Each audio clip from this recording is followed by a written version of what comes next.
Okay, cool. Let's.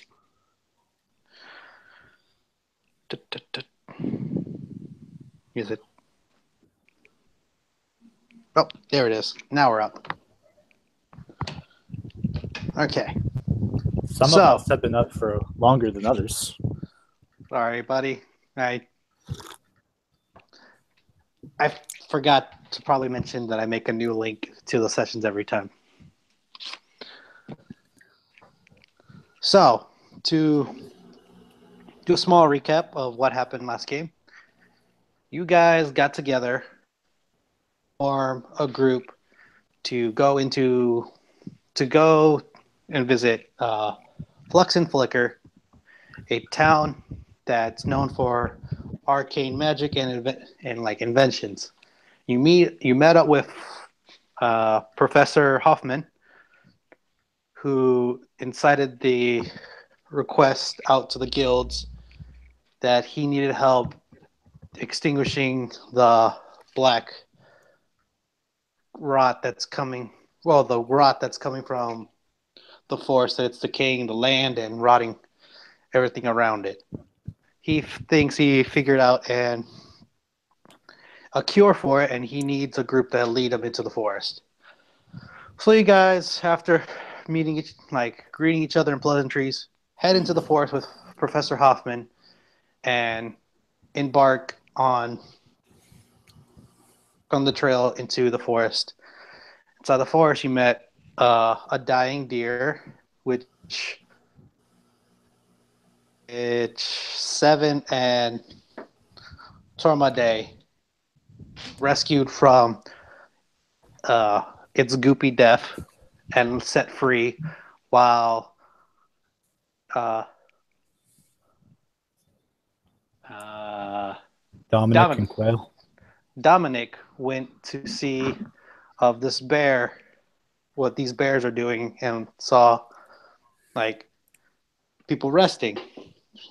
Later, you all regrouped and found that after fighting the zombie bears and deers, that this campfire was dead adventurers from the last party that was in here. One of the bodies seems to be missing of a female rogue, and Tormade inspected each body and gathered valuable notes, while Seven almost got attacked by what seems like some seed with roots. She cut her hand to like stop whatever it was doing, and Dominic shot it, destroying the seed. Uh, After a while, you guys gathered, like, I burned the regroup. bodies as well. You burned the bodies. You grouped back up, and we're deciding what's your next course of action. And you're just all around an unlit campfire, around just the flames of the dead of the corpses burning, and you're just comparing notes. And that's where we left off. Immediately starting from there.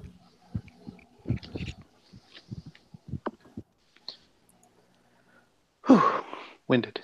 Who burnt the bodies? I'm going to add this onto my notes. I forgot. I knew that rituals were performed, but I'm going to add that in. Yeah, as part of the rituals for the Path of the Silver Flame, I lit the bodies on fire with my sacred flame not only to destroy the seeds, but to send their souls away.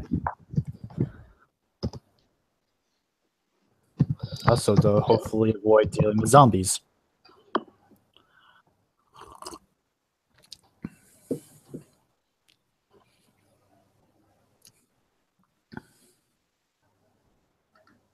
So, Paul, how long have we been traveling? So into the forest. You feel like you've been in the forest for about like 30 minutes. Oh. You haven't been in here long. It took 20 minutes from the town to the forest to get here, and then you've been inside this forest for like what feels like 30 minutes. You feel like you haven't been here long. Well, the either didn't make it far or didn't make it out. You're still in the forest. Yeah. What was the question? Oh no, I meant that these dead adventurers either didn't make it far into the forest or they didn't quite make it out, Right. and which way they were traveling.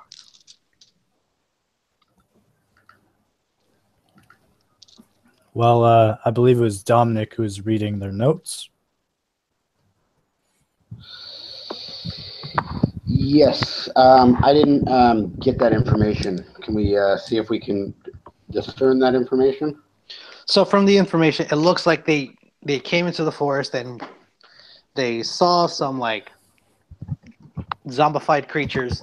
They took them down, and after what seemed to be been exploring for hours, they decided to camp for the night because they felt like night approached, and they bedded down for the night.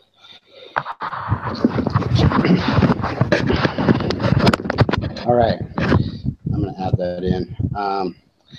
And we determined that there was some sort of like craziness going on within the group, though, too, right? Yes, I believe that the people, the knight, the elven wizard, and the cleric, the human cleric, and the human knight, they were all killed I believe they were all killed in their sleep, and the elf had been poisoned to make him go to sleep as well. He had a different substance covering his eyes. This is Tormund speaking, right? Indeed, it is. All right, sorry.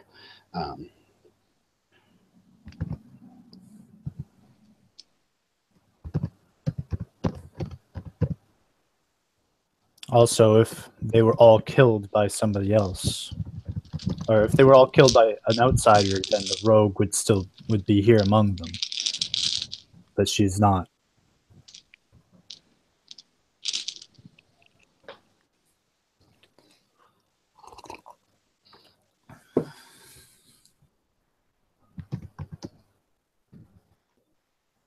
And Seven looks to Professor Hoffman after that final fought by Tormund and says, "You met them.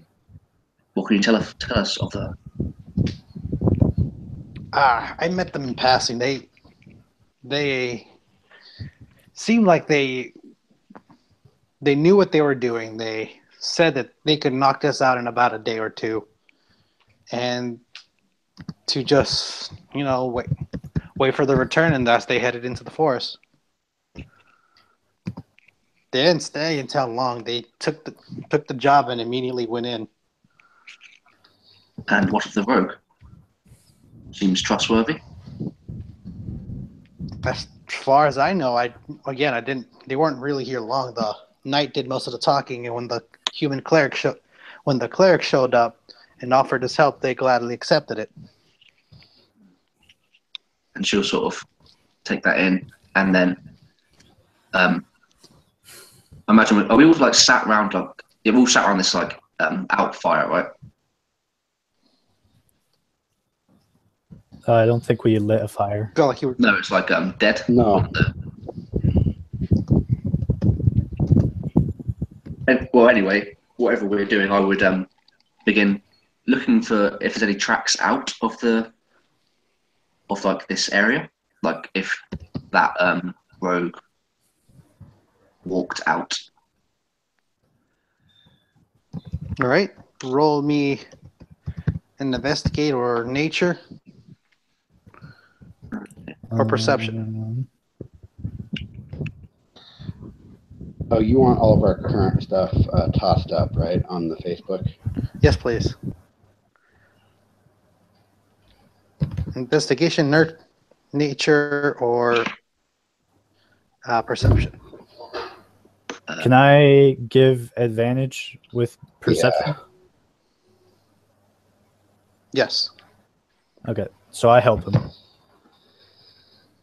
You gonna help me? 7. Yeah, I'll help you.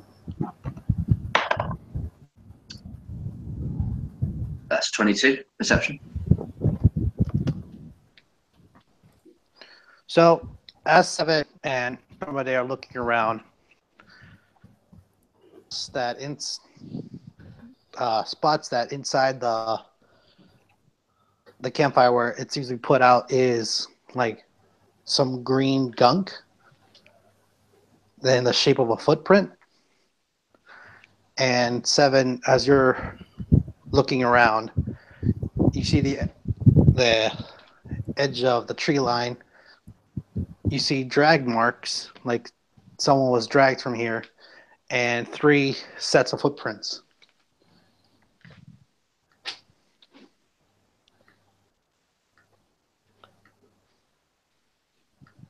And she says, maybe we haven't found our killer. And she sort of points like, look, and she will like explain that this is like a drag mark. You quite clearly see it, and then she'll point to all the different footprints. Maybe 3. Well, maybe your original premise that the elf was part, or that the rogue was part of this, is not totally wrong. Maybe there was a part, you know. I thought that sounded very sound when you first said it. Well, new evidence gives rise to new conclusions. I believe this is our strongest lead.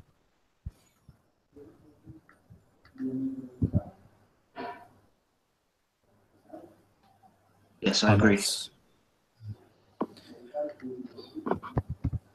Since Seven has the best, since she can see the tracks clearly, I say we'll let her lead the way. As she's been doing well enough so far. I wholeheartedly agree. And she will do her best. Do we move out? I am going to cast light on my sword again, and I am going to, instead of walking behind Seven like I did before, I'm going to actually have the gnomes in between us, as well as Professor Hoffman, so that I can I can follow up the rear. One quick question. Where do you find your spell? Why am I missing spell DC? It's, since you use intelligence, it would be 8 plus 2 because of your proficiency bonus, plus your intelligence modifier. Oh, let's see here. Sorry. So what's your current level of intelligence? Okay, so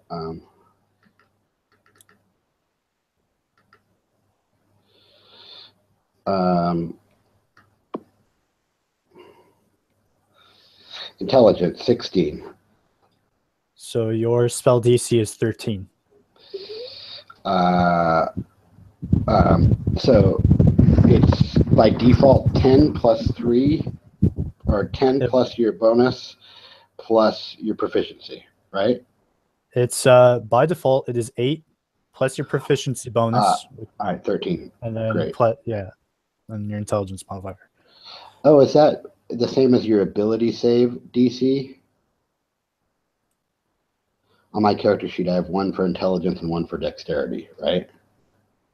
No. No, that's a saving throw. It's a different thing. Okay, cool. All right, thank you.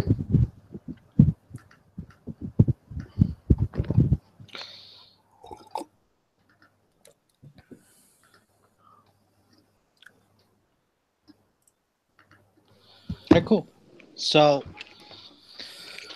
Ben, as Seven leads the way, she is walking along, seeing the footprints along the ground, and every once in a while, these drag marks seem to like be misplaced, or like it's moving around a lot. One of the set of footprints leads a different direction as the other two footprints with the dragging marks continues forward.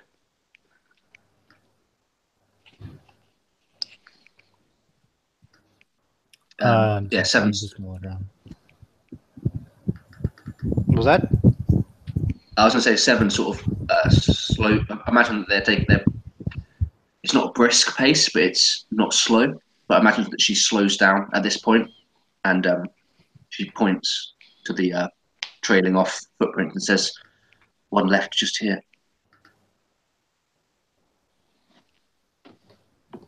I imagine she says that as like we continue to walk, like continue to follow the thing, like the drag marks. So you follow the drag marks, right? Well, unless anyone else wants to do anything else, but like I say, like we slow down as I point it out. Is there any sort of trees or landscape around this area? And you're moving in like between trees and what seems to be a trail. And one of the footprints splits off into the tree line into like between two trees and starts going up a different direction.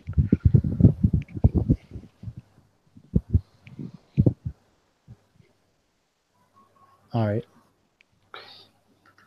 I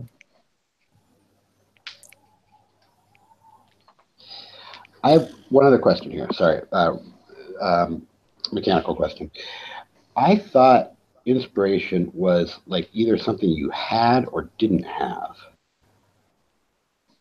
Right. You can.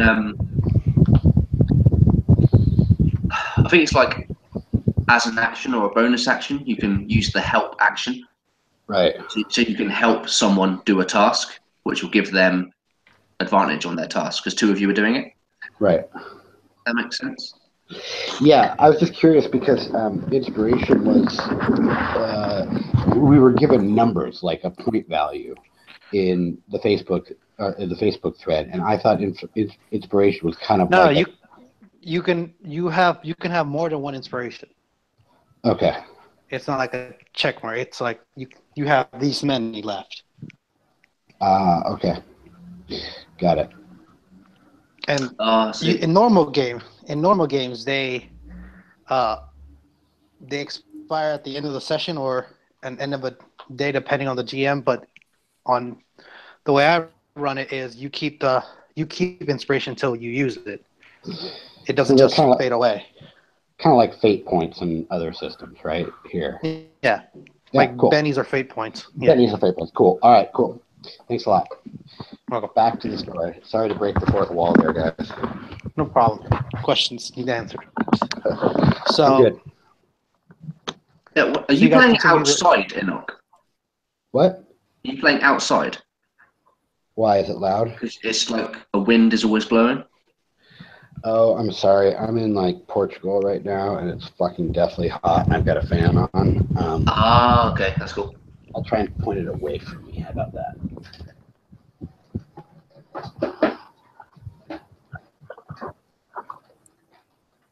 There we go. I hope that'll help. So you guys continue on following the drag marks. I want to ask if anyone has some ability to leave a marker here. If we can find our way back here, we'll have an idea of where we are, as well as we'll have a point where we can maybe follow the other tracks.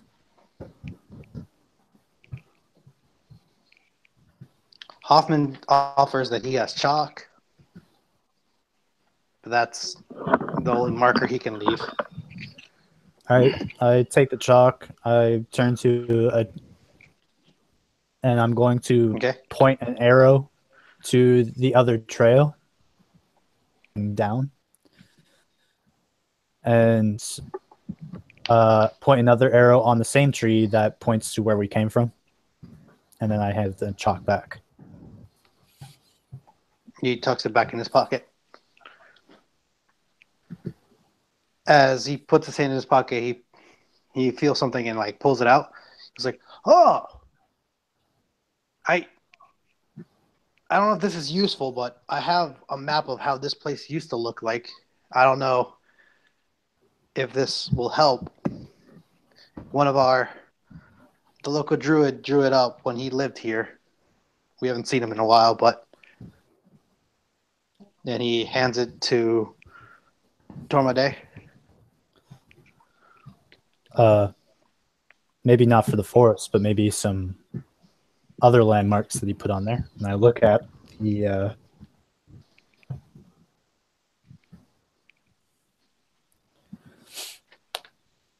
The map? oh, I look at it. Oh, sorry.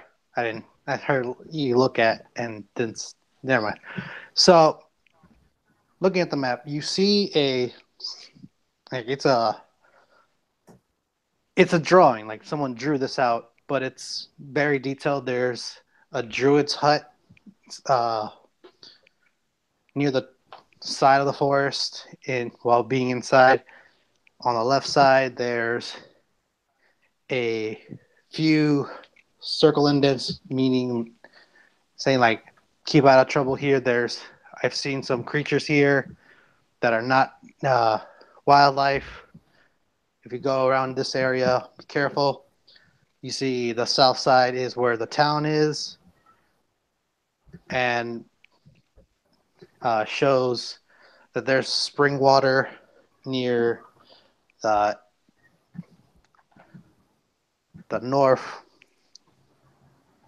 northeast side of the forest, and this shows like a little cave right outside the forest. Does the map have any stars on it by any chance? It looks more like the drill was more focused on the trees, like the lining of the trees and showing like the path through the tree line.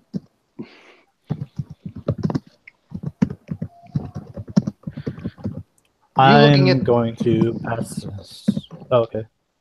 Looking at this tree line, you feel like as much as you walk, you should be much deeper now, but you're not exactly quite sure because you feel like only some time has passed as you came in. I'm going to hand this map off to... does anyone know how to read a map more properly? Let me see. I don't think I have cartography of any special. Is cartography? It won't be a skill, no. But like role play wise, that'd be up to you, man. You know, I think maybe I could read a map. I think my guys studied enough to get some information out of it. I hand it off to Dominic and I say, if it had stars on it, perhaps I could try to figure out where we are, but I'm not a cartographer. I'm an astronomer. Is there any language or secret symbols or moon magic on this that I can pick up on? Is it just like a regular map?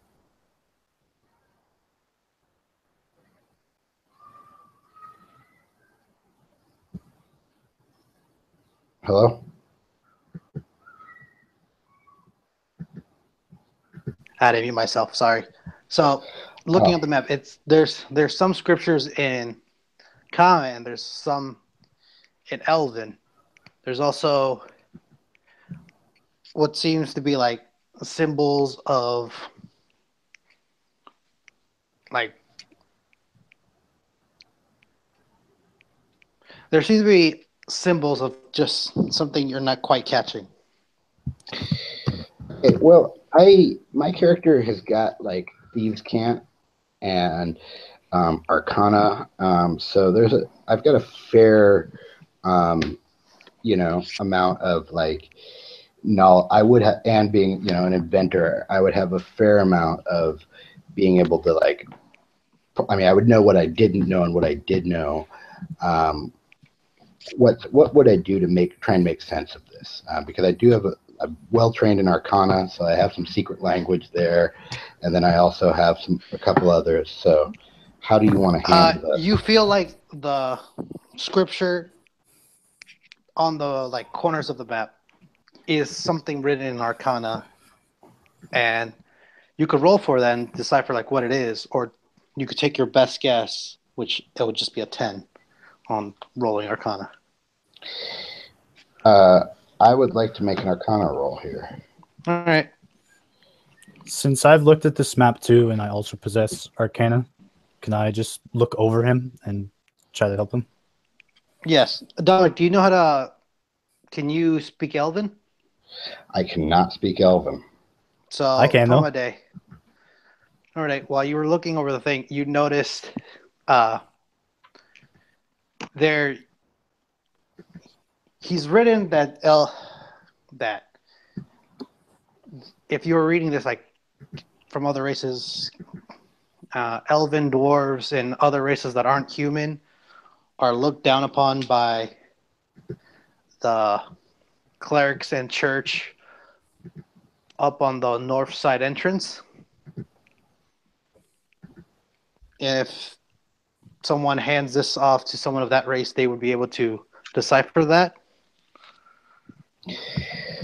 So instead of advantage, do we maybe want to handle this in like two parts, working together to try and figure out if we can each get? You can each decipher your own thing. Okay, right. If you also like to do that. Okay, so Okay, well, I'll roll then. okay, so what I should do for this is I should just roll a d20, add my proficiency. Oh, fuck. Okay, so I should add my I rolled proficiency. a 1. Okay, you burn the map.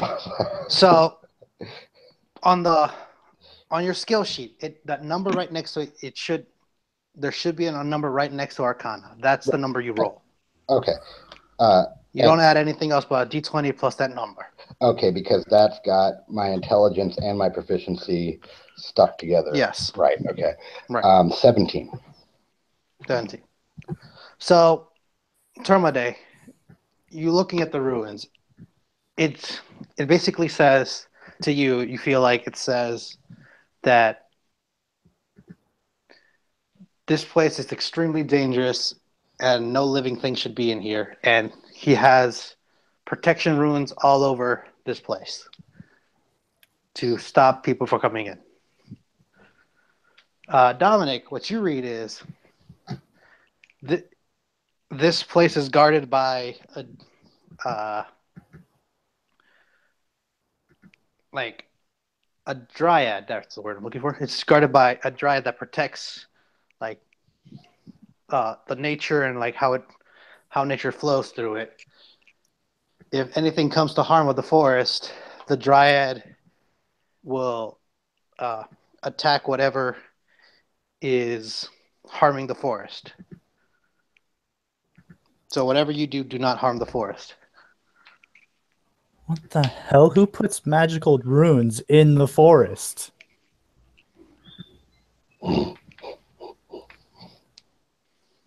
And if you say that out loud, Oh, I am. I don't want to beat a dead horse, Paul, but I've got Druidic, which is a secret. It's like Thieves Can't, but like the Druid version, like a secret language. Yeah. Right? And I've just realised I've got it. So can I? I'll look round the forest, I believe, first, and I will probably glance over the map to see if I pick up anything. Like from two separate rolls, or so from it is kind of an in between. There's something protecting the forest, but you're not exactly sure what it is. Your Elven isn't as strong.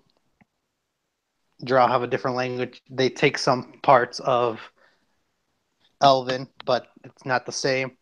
So you get basically both things. There's something protecting forest, and there's lots of danger in this forest. That's why there's things protecting it.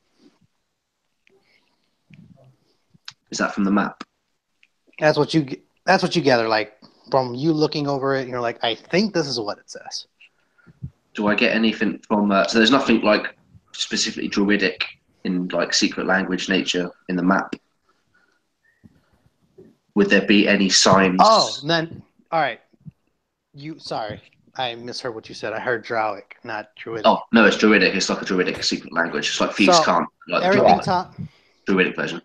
Everything. I said about Dom.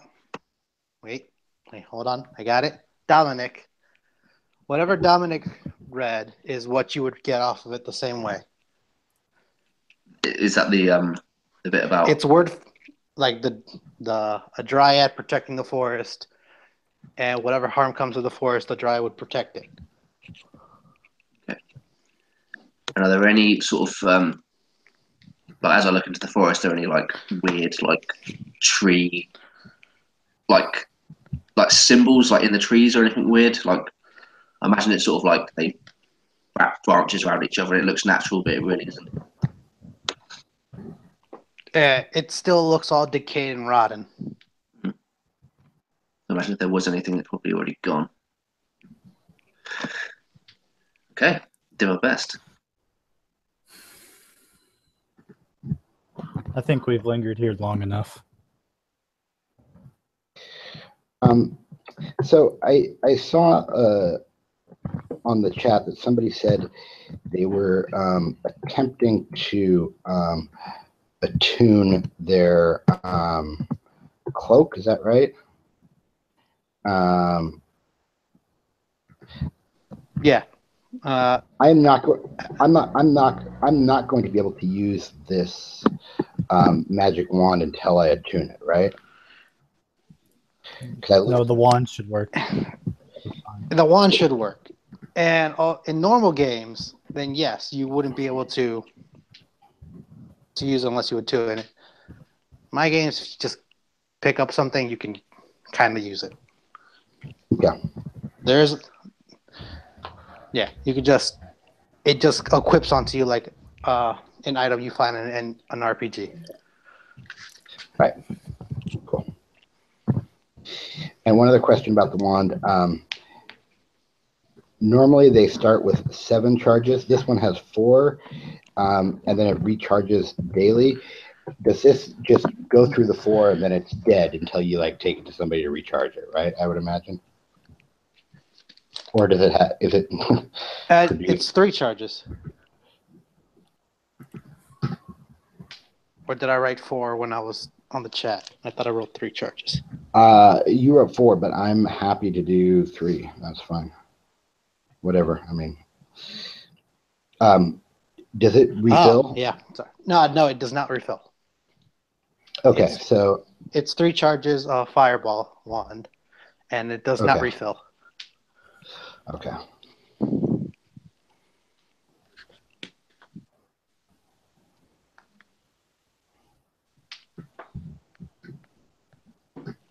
Right. So you guys continue on your path, or is there anything else you'd like to do? Just quick again. So there's this map, and it has this hut.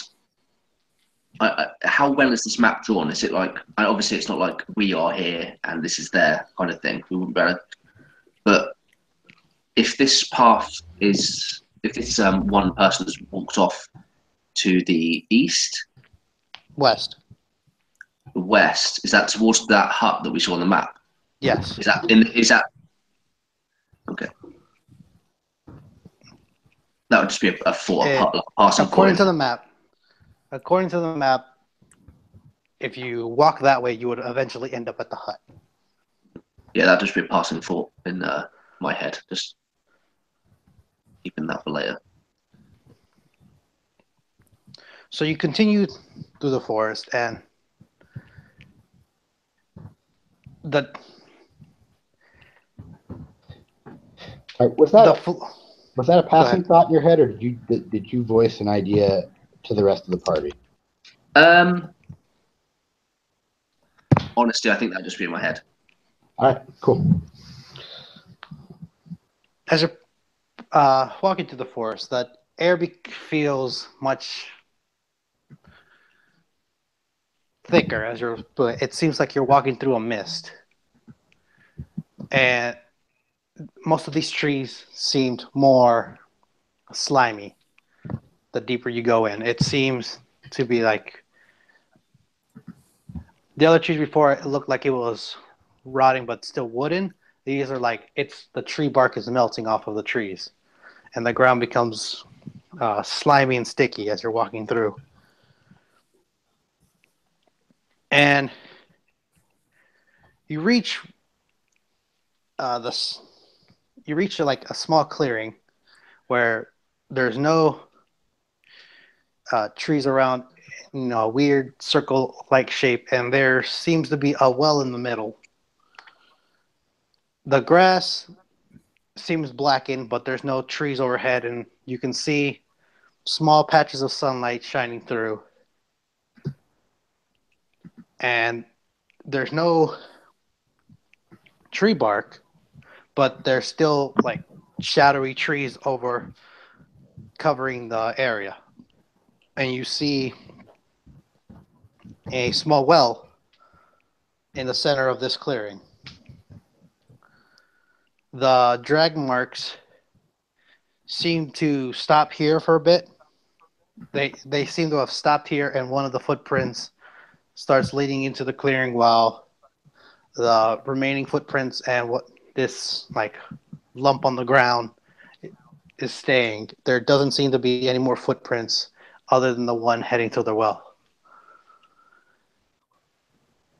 So the track just stops apart from the one footprint. Yes. Right. Seven looks up.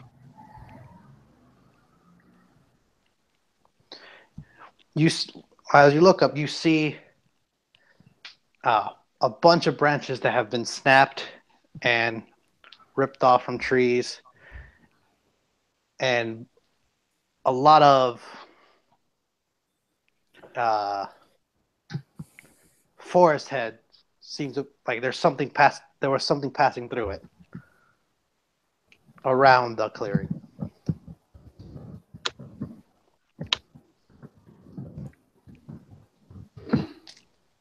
Do you see this? And again, she sort of points at the snap branches, and I don't know how obvious it is, but yeah, she just points at the quite clear snapping of the trees and the fact that the tracks don't move on.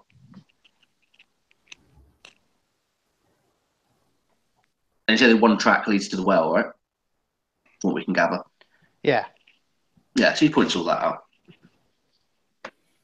All right, I'm gonna start moving towards the well. I'm gonna leave my position in the last in line. Is anyone else going with them, or just himself?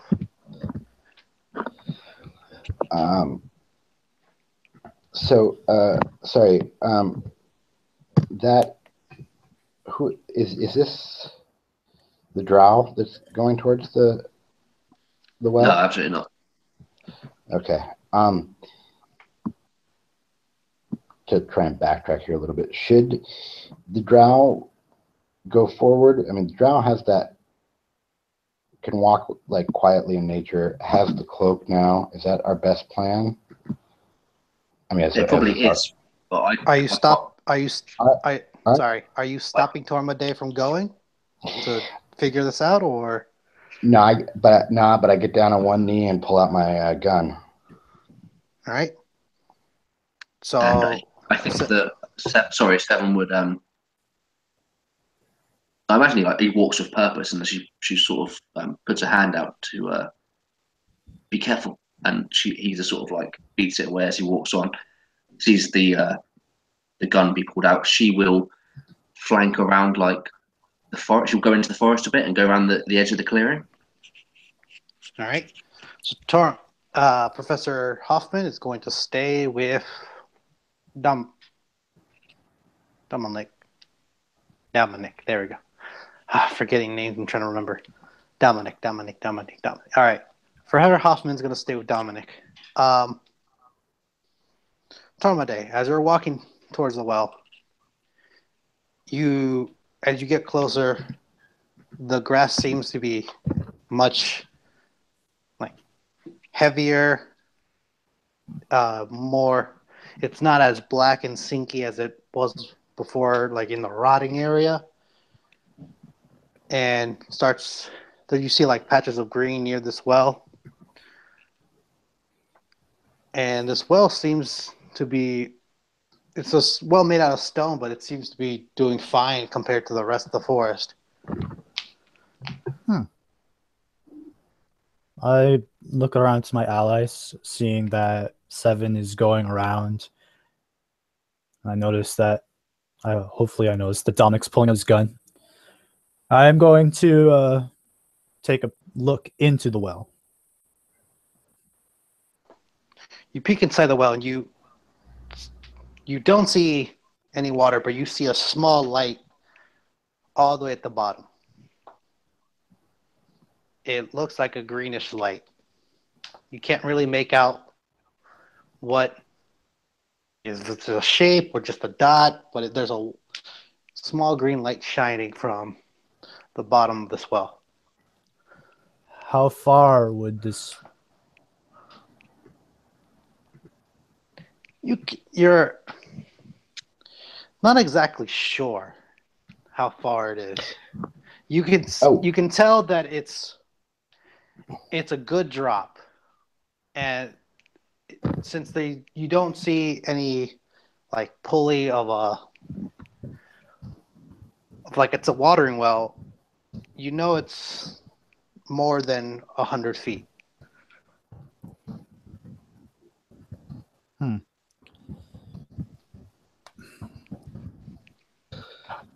Sorry, real quick.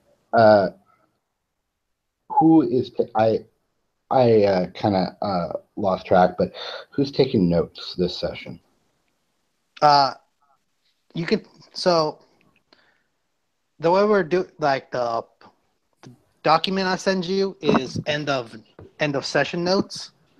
Like this is your character writing what happened in the previous session, and you can take whatever notes you want throughout this thing if you like. No one's really in charge of it. I'm just going to throw this out there that I do take notes, but only what I think is really important. It's not like the notes you took last session were awesome, like really detailed. And mine aren't. They're very much like place names and like people. So like the document I will send to, I think either Ben or Alex, would be like their character's thought of during this session. Yeah, I tried to write mine in like first person. All right, cool. All right, I'm just gonna continue doing notes too, but I won't feel like if I miss something, I've missed doing my job for the party, right? Right. Solid. Thank you. All right. So, 7, you're rounding the corner and looking around, and you see a tied up body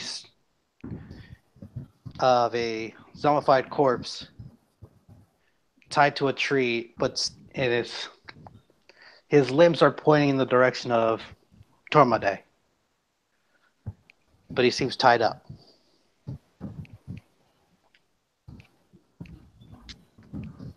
Not like a creepy like a creepy zombie. Like strapped to a tree with one arm like pointing out with his finger out.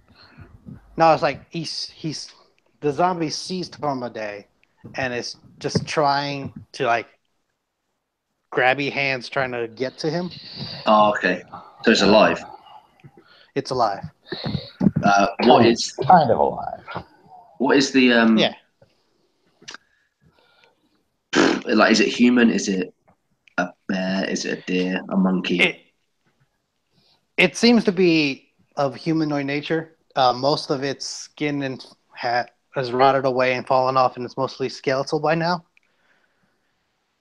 Pus marks of black ooze coming from its eye.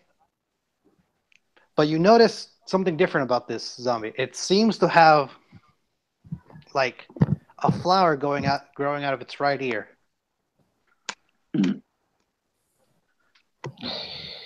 It's a green. It's a green alive flower with. It's a green stem flower with a purple pinkish like flower on top of it. And is that in the forest a little bit, or It's or like on the edge? You circled around and like in the edge. You're away from the rest of the party, and you found this thing. Yeah, and I mean it's on the edge, like kind of the clearing. Yeah. A little bit.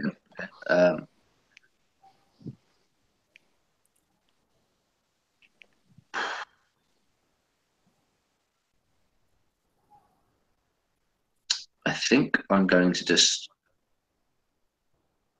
I think I'm just going to keep my eye on it, keep my distance, keep my eye on it, and just keep on watching Tormund.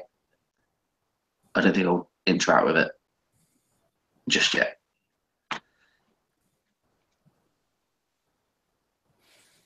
I'm going to turn around to Dominic and I say, there's something at the bottom of this well. It's green, it's bright, and I don't think it's natural. I want to know if you have any means of reaching it. I got all kinds of gear. I got chain. I got block and tackle. I got rope. What do you want? How do we want to do this? He's very excited that he actually gets to like utilize some of the stuff that he's overpacked. There's a sense of like an excited kid around him. I just point down into the well. I'd say it looks pretty deep. And to show him how deep it is, I'm going to take a rock from the well. I am going to shift my silver flame from my sword onto the rock, and I'm going to drop it down the well. Okay. For long distance, and the flame goes out as it reaches the bottom.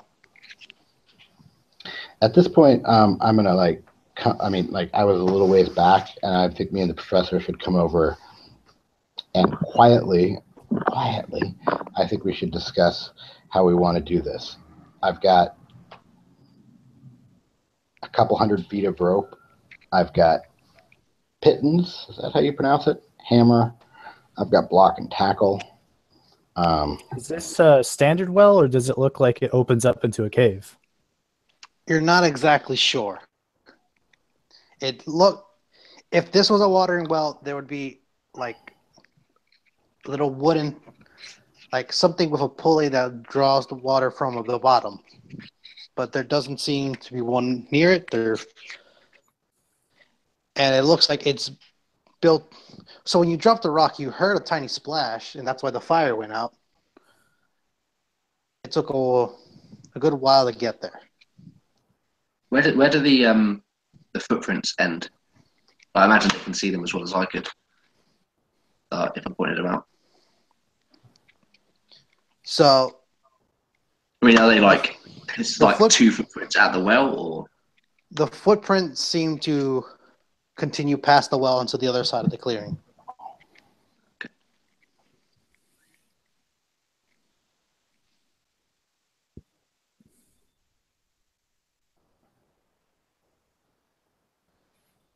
Hmm.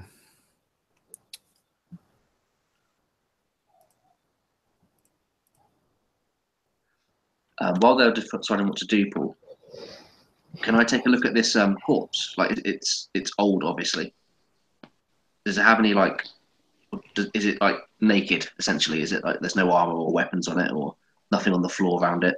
It has like clothing in it, but it's been tattered and ripped to shreds. Barely anything covering it, and it has a small satchel attached to like its waist. Okay, that's interesting. So, can I Like on a, I meant.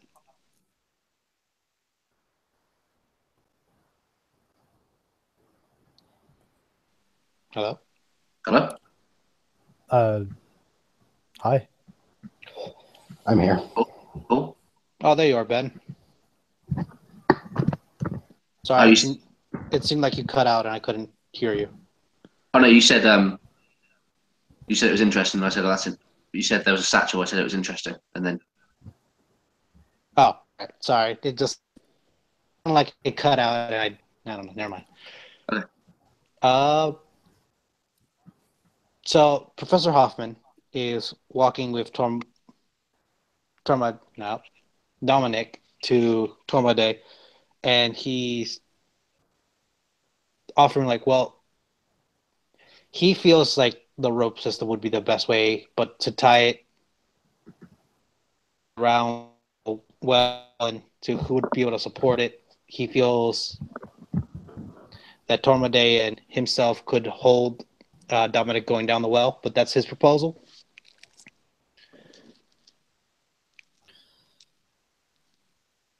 I agree with that. Why not? Okay.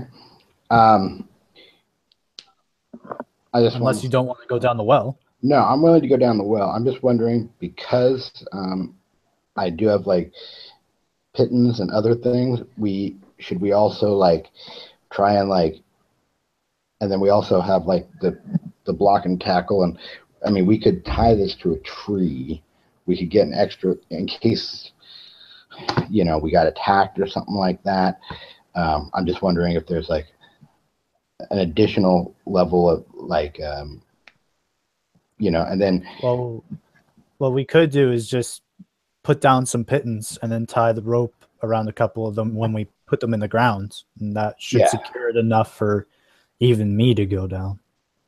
Right, and I think if we use the block and tackle instead of, you guys would have a little bit more pull up and down because of the leverage.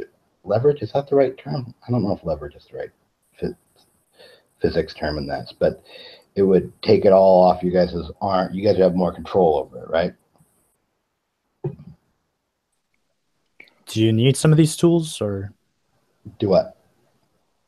Put the pittons down, and the rope, and then maybe if we just attach the block and tackle to the at the top, at the top of the well, or even if we just like loop the rope over it instead of just like it all being on your arms, we give it some leverage. We give it some.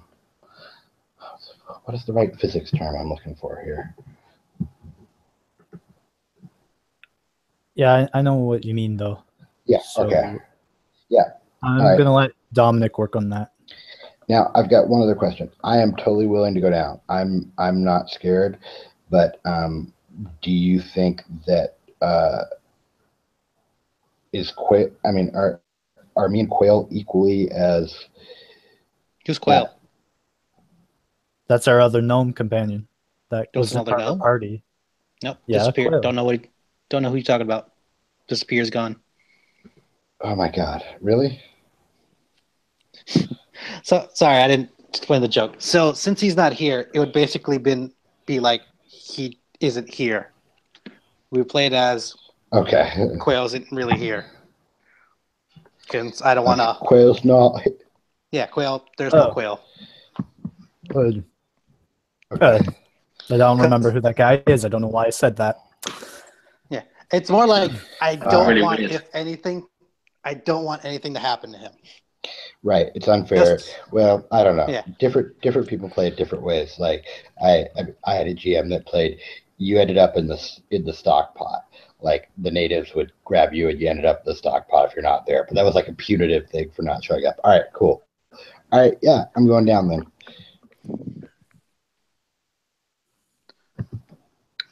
All right, I help him with the pittons and the rope, and then even though we have the pittons and all this extra security, I'm still going to hold on to the rope. Professor Hoffman is. So what would you like me to do? Do you want me to secure the pittons or hold on to the rope? I can hold the pittons as hard as I can. All right, I'll hold on to the pittons as hard as I can, so they don't ground. Yeah, it's loose dirt still, so just make sure they don't pop out. Well, I'll just hammer it in then. I'll watch it. Paul. Yes. We're all still incredibly ignorant of the zombie. Yeah, I don't want to be not with them now. All right. So I would. The first thing I'd like to do is like use my scythe just to like hook that satchel off him towards me. All right. And Roll then me a I'll dexterity check real quick. just to check it. Yep. Simple one. Sorry, 13. 13. You pick it up. How simple. You bring it closer to you. Cool. Achieve it. And yeah, I put that over my shoulder or whatever, and then I'd like to execute the zombie. Just stab it through the head. Yeah, as humanely as possible. I'd like to take its life. Do you know what weapon are you using? The scythe. I'd probably like hook the satchel off, then like spin the scythe around where the pointed end is, and just like stick it through its head. As you pull it out, you see a bunch of green slime coming out of its head. Yeah, I shake it off the end of my scythe. All right. And then I would continue to use that like as a stick, like a walking stick, and I would just walk into the clearing towards the other guys. Time passes as you guys are setting up. Not long. It's just a few minutes. Dominic, you're all set. You're tied. You're tied to yourself. Do you wish to climb down or jump down, or how do you want to get down? Well, what I would like to do is I would like to put my feet against the wall, hold on to the rope with knots, with a couple of good knots, and even a loop for my foot if I need to put it back and catch it, as if I was on a rope swing.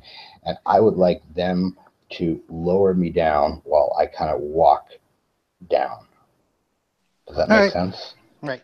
So I'm giving everyone basically a 10 on this. Like it takes some time, but you can do it. You're making your way down. No need to roll.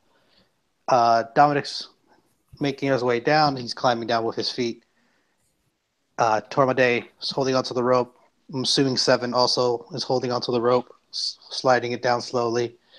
And Hoffman is holding onto the piston and rope, not giving it too much tug as he goes down each step. Dominic, as you're going down the well, you feel like the thickness of the air has started to dissipate. The farther you go down, your body feels normal again, lighter. You can breathe normally.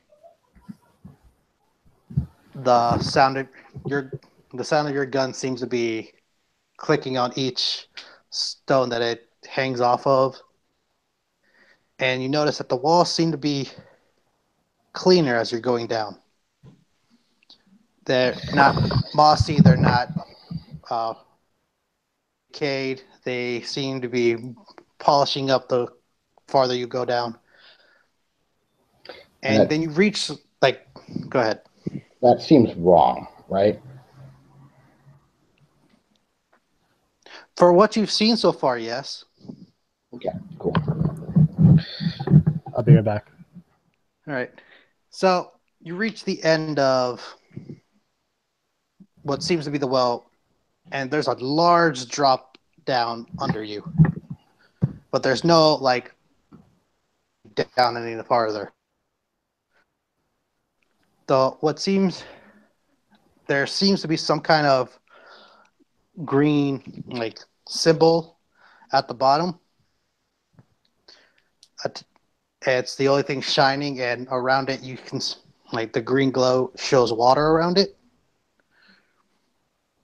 But there's no other light source down here. With your dark vision, you're able to see that this is a large chamber with this large pool area. And there seems to be like the rock with the ruin seems to be a large like slab with a ruin on it. A ruin. Sorry. Like a rune, arcane rune. Ruin. Solid. Thank you. There you go. All right. So are we at the end of the? I mean, I have lots of rope. You're saying there's a large drop. There's a large drop. They could still keep pulling you down. That would be a problem. You just don't have your feet to hold onto the wall.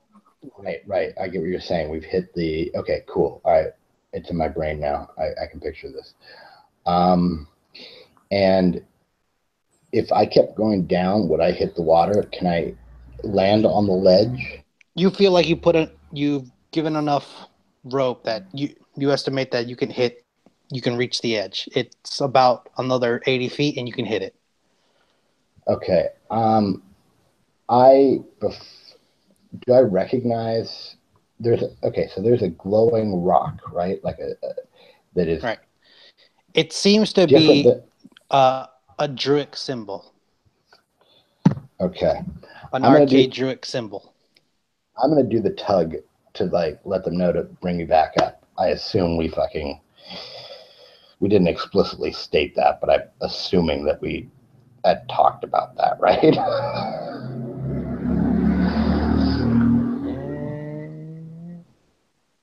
I'll give it to you. I'm sure that would have come up. You spent some time tying yourself over. Yeah, right. Yeah. I mean, like, okay, it would have come thank up. you. Right. Yeah, I would imagine so. Okay, thank you. I mean, okay, so I'd like to go back up and explain what I've seen, and I don't want to make this decision on my own of like continuing on. Maybe we go down as a party. I don't know, but I want to go back up anyways. All right, you climb back up. Everyone else helps you pull yourself back up. So the rock is a glowing green rock, and there is a rune on it. Yeah, or they're two separate things. It's a slab with a glowing green ruin on it. It's one thing. Got it. Okay, cool. All right, got it. Okay, so I'm gonna go up and explain what I've seen to the other guys here. Guy and gal, right? Sorry about that. Didn't mean to misgender anybody. And Seven will like pull a dagger from under the length of her skirt, but not like skirt, like this flowing gown. She pulls it out and she hands it to you and she says, "Can you draw it? What you saw? Can you draw it?"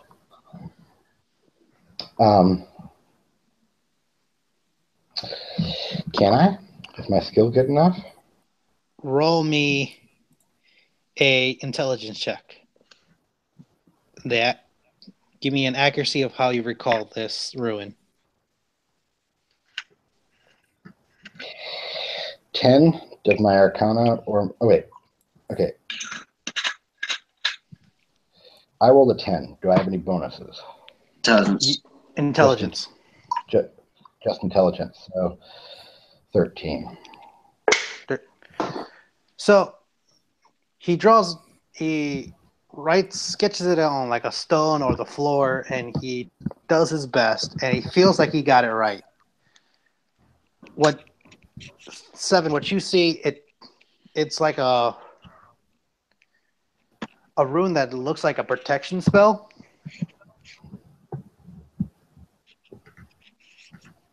Do I get that? It looks like a drow like blessing or protection, something like that. It's like along those lines. Like, is it drow or druidic? Druid. Yeah, that was my question. That was my question too. So I notice it as a druidic ward. Yes. Okay. Ruin Lord, something like that. Yeah. So I know what from. I don't know if there's different kinds of like protection. I assume there is. Is it like protection from magic, or is it protection from like, I don't know, other things that I don't know about? Can I get like? So do you know what I mean? Druids could be like, it could be like a protection from disease, like a seal to hold something back. It can be like a protection from like the elements. It can be like blessing of good nature. It could mean a lot of things, and the best. It could mean I, any number of those things, and I that's what you're imagine, getting from the thing. yeah, I imagine that maybe that obviously it was from memory, so like he didn't maybe like put that extra dash on it or the extra squiggle or whatever. So it's just like, oh, I know this is a protection ward, Yeah, but I don't know which one or what from. But I will. exactly. I'll let the party know. Druidic protection. I cannot tell which from.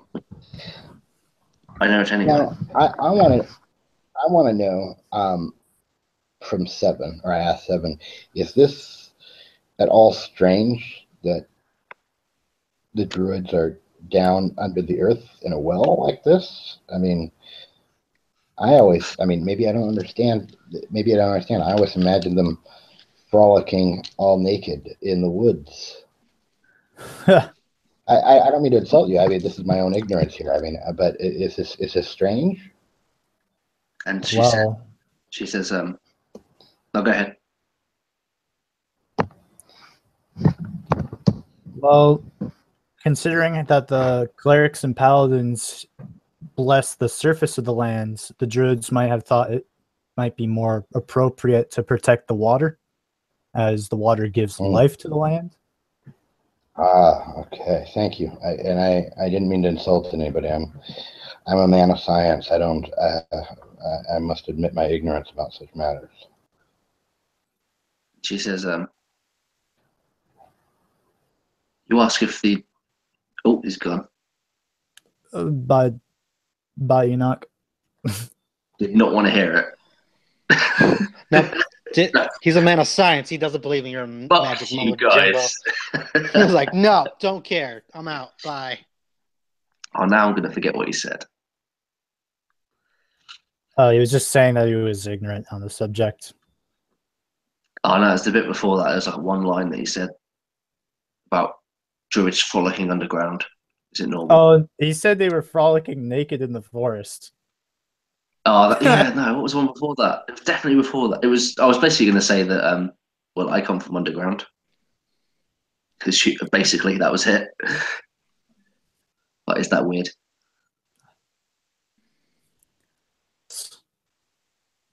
He's back. It is weird. He changed his mind. He wants to believe again. Hey guys, really sorry. I dropped out. Like I said, my internet's shifty here. She says is the last I heard. So there was something. Seven was saying something, and I was waiting with bated breath. I must say. So can we go back? To Seven basically says, I'm not going to do it in character because my flow's gone, but that she comes from underground. So is that weird? Like, is that weird that a druid be underground? As far as she's concerned, this is really underground. This is like below the surface a little.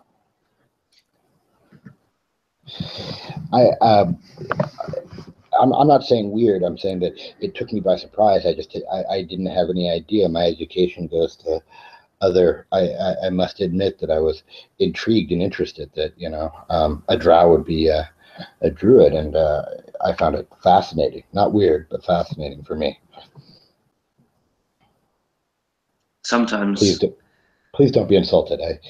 I'm very interested in the faith of everybody here.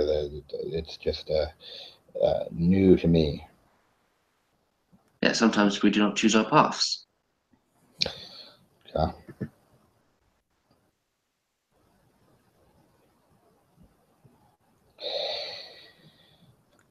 I would like to take a closer look. Do you want to return back down together? Should we go as a group? How does everybody feel about this? And Seven, don't like, think looks at, it would be wise to take it from the well. She says, will the rope hold his weight? And looks at Tom and Day. Snickers. I swear it's the armor. Big bones.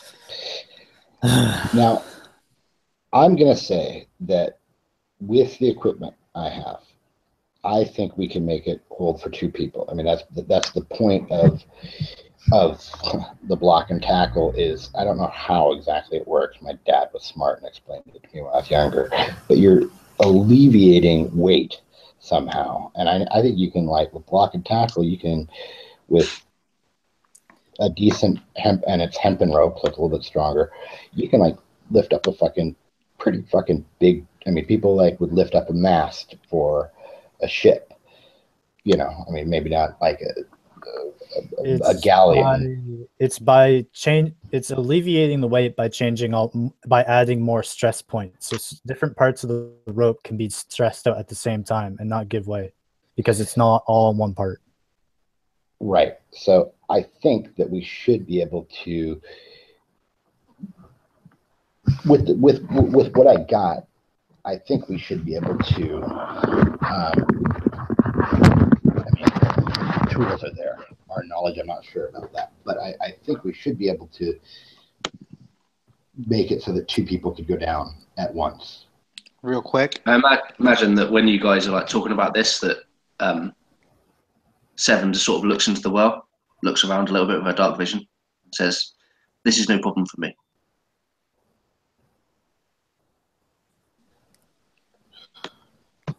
Well, then I'll stay up here and I'll hold the rope with Professor Hoffman. I think 2 of us should go down. I think that I could maybe help with this, being able to see in the dark, and if we run into anything, the combination of arcane and druidic teaching, you know, we should be able to do a good job figuring out what's going on down there. Do you agree? I've already agreed to holding the rope, so I'm all for this. Okay. 7. Should I accompany you? And Paul, unless you want to say anything that really changes this situation. If you don't say anything that changes the situation, Seven will just sort of look over, like, she's still looking into the well, and she looks over her shoulder and she says, "Yes, company would be fantastic." And she just sort of falls, like, she kneels on the top of the well, and she just her head just goes straight in, and you see her legs, like, dangle, almost like she's doing a handstand inside the well, and then her legs disappear as she uses spider climb and just climbs down the well. Oh, look, there you go. I think Dominic could say Blimey, or whatever the gnomish equivalent of Blimey is. So whatever you feel like it is. I think Blimey might be good, right? Yeah. So I was just going to interrupt and say that Dominic, zombies come out from the tree line. Oh yeah, they surround you and a dragon comes out. It's over. Just rip off your characters right now. It's fine. I was just going to say, Dominic, get point of inspiration. You gain one. I'm going to try this every time you guys do something else. I'm just going to say it during session. Proud of you, Paul. Yeah, I'm just going to try it. See how that works. All right. So I imagine that you hear that, like, that tick-a-tacker, like that horrible spider sound where it's like, oh, God, that's awful. You know, when it comes across your floor. Awful. Yeah, you hear that, like, as she goes down. I was going to look at Oh, I forgot what her race was. That's so creepy. I hate that. Well, actually, I don't mind spiders, but I imagine my character does. Can I, before we move into the next phase, can I ask you is it possible to call a quick break, hit the bathroom, get some water? Yep. Let's take a 5-minute break real quick. Because we're going into something here. I don't know what it is, but we're going into something. Cool. Yeah. All right. Quick break. 5 minutes. I can't drink water.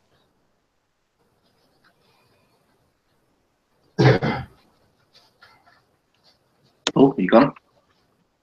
I'm here. I'm listening. Okay. Just so you know I didn't know what Spider Climb actually did, but it's a concentration spell up to an hour. You You can move up and down and across vertical surfaces and upside down across ceilings while leaving it hands free. The spell also gains a climbing speed equal to its walking speed. So 30 feet per second, I can just like move around for an hour willy-nilly. But it's got like concentration, so if I get hit, I have to make a check. Okay. Yeah, that's fine. Cool. I'm just going to cast guidance on myself so I don't let go of this rope. Nice. I like it. Guidance is like a cantrip, isn't it? Yeah, I can use Yeah. it almost all the time. Well, yeah. You just got to say guidance.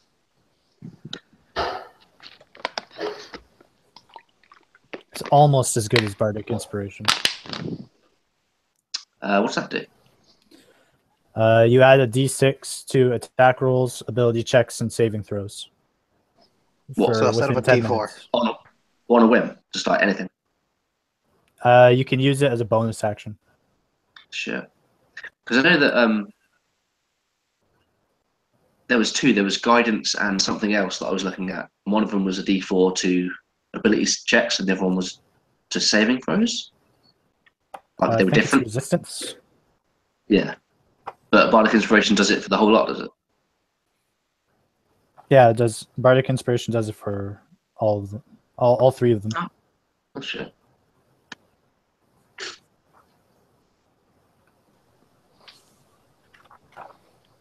Yeah. What we've got. Oh yeah, I want to see how long guidance lasted. I imagine it's just like one roll, isn't it? Or Yeah, it's only one roll, but I just want to know how long. Oh, it's just up to a minute. Oh, that was 10 minutes. I see. And it's a concentration. Boo.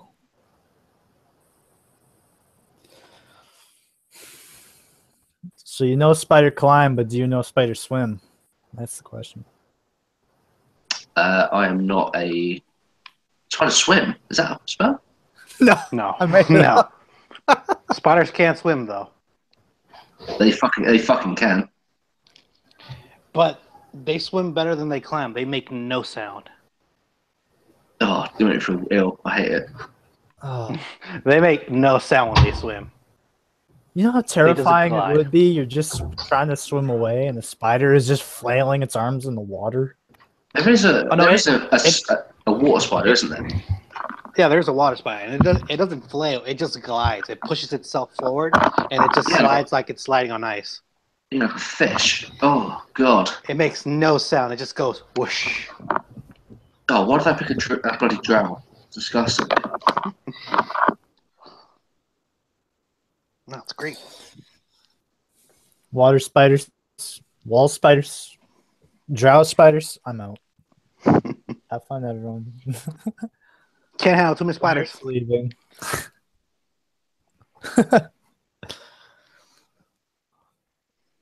0 out of 10 would not recommend.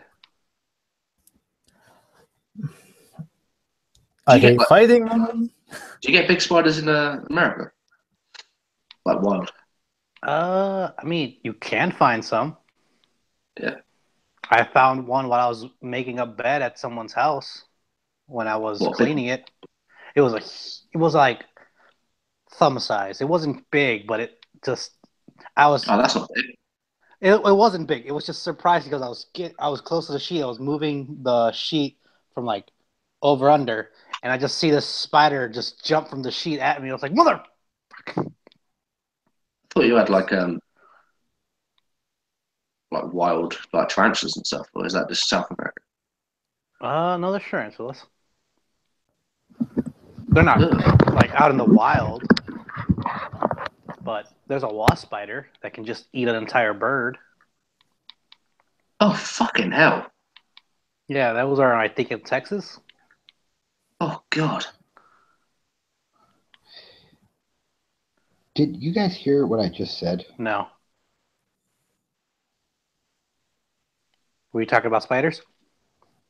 No. I think my computer went to sleep while I went out. So I've got a question. I have an answer. I hate to be this guy, but could we figure out like some sort of narrative explanation for why people disappear? It frustrates the heck out of me when people disappear in and out of existence. Like maybe Quail had to go back town to gather more information about something. I would think about it just as like a temporary like reality shift where he's just gone because we're not actually. I tell you what, like knowing Dan and his characters, it would be like we were sat around talking and he just wandered off, like literally just wandered off into the forest to look at something, and then he comes back. Oh yeah, by the way, guys, I found this, and he's got like a severed head with like a note. Cool. We could do that. That's just fine Dan. too. I mean, that's just Dan's like. Meet my friend Wilson. Some sort of plausible explanation. I don't know why that frustrates me so much, but it's just like it's just that thing I like. So I was listening to this an RPG podcast, and the way they were explaining was you just pretend that character wasn't here when you got here. Like you were just talking to, and then you were just talking to air, and then when they come back, they're like, "Oh yeah, you're here. Forgot about you. You just blended into the background." As long as we make some sort of like, not that as long as it's like they didn't plane shift and then plane shift back, I'm okay with it. How about this? He just blends into the background. He's always in the background, never doing or saying anything. He doesn't participate. He's just in the background, like waving to the camera, like, "Hey, I'm here." Okay, all right, cool. I can deal with that. Everyone find him back? Yep. All right. So since Seven scurried all the way to the bottom, and Seven, as you reach the tunnel part, you see the edge, and then you see like an 80-foot drop. How do you want to find it, or do you want to just climb with the rope the rest of the way, or do you want? Oh wait, sorry, you have a spider climb. You can just climb the ceiling and crawl your way down. Yeah, I would just climb closest to the room, wherever it is. I'll just climb like round the shaft. On your way down, Nick did was that the stones seemed to be cleaner as you were coming down. It different from all the rot you were dealing with before. You scurry along the wall. You spot like normal plants growing out of the wall.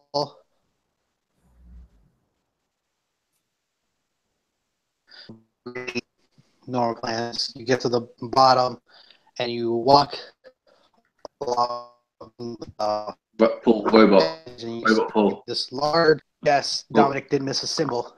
Am I muted? No, you're not muted. We can't hear you. Robot. Oh, okay. How about now? You good now? Yeah.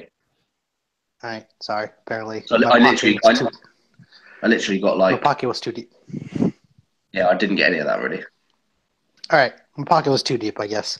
So you scurry down, and you notice that on the side of the cave walls, there's normal plants growing out. They like nature's blooming. As you reach the bottom and circle around the well, you notice that Dominic did miss a small thing to the ruin. It looks like it's a sealing spell, like a seal to protect something it was sealing off. And you also spot something weird. You spot a foot underneath the slab. It's just sticking out, like a leg sticking out of it. Then you see two entrances, like north and south of you. One seems to be like a destroyed door, a large vault-like door circle. The other way seems to be a walkway leading somewhere.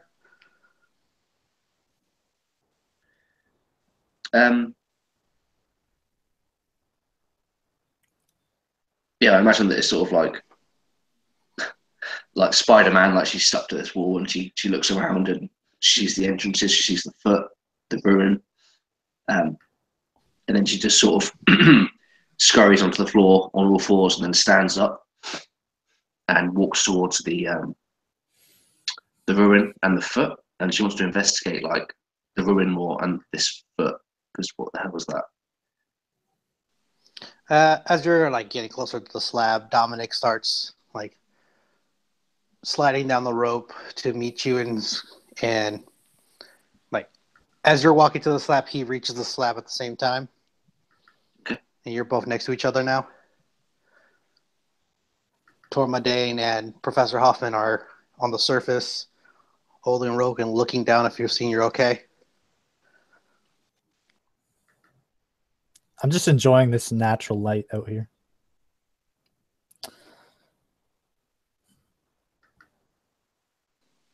Quill is just near the tree line waving.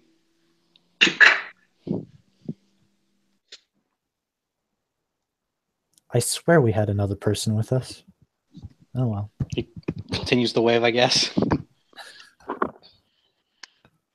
Just off screen. Can I make a check against this? Obviously, I know what the ruin does now. It's like a Yeah, I guess roll me like an investigation on the foot, perception. Nature. This foot. I don't even know what this foot's all about. Nature. Oh, I'm going to use inspiration if that's okay. Cool. I like that. Yeah, much better. Let's see what I've got. So, what did you say I could use? Investigation, perception, and nature, or Yep, nature. Nature. Okay. Nature's like a dead foot. Yeah, like 21. Okay, 21. So, sorry, I had to get up. So, looking over this foot, it seems when you lean down, there's a bunch of green goo around this foot, and this foot seems to be like decayed. Looking at its skin, it seems to like the moisture has soaked up onto the foot, and it's just like it started to inflate itself. And the leg. And there seems to be like dead ants underneath him. Like, is this like Wizard of Oz? Like, it looks like you've been squashed by this thing, and it's just like the legs dangling out. Yes. Or is it? Yeah. And it's like that. It's like the slab is on top of this dead guy. But I can only see one foot, You see 2 feet. but no body or head. Yeah, it's underneath the whole slab. You would have to lift the whole slab off of this person. Okay. But as far as you can tell, this person's dead. Oh yeah. I don't see that. That is wise. I don't want to disrupt the like the magic of this rune. I don't want to move it. And I voice that concern to. What you do notice, part of your nature check, is that the water is clean compared to everything you've seen. This water is clean, and the only muck thing about it is the dead guy underneath the slab. And just is the slab in the water? Yes, it's on the part of the slab is on, like the whole thing is on top of the guy, and the slab is in the water, like touching it. But the water seems like fresh.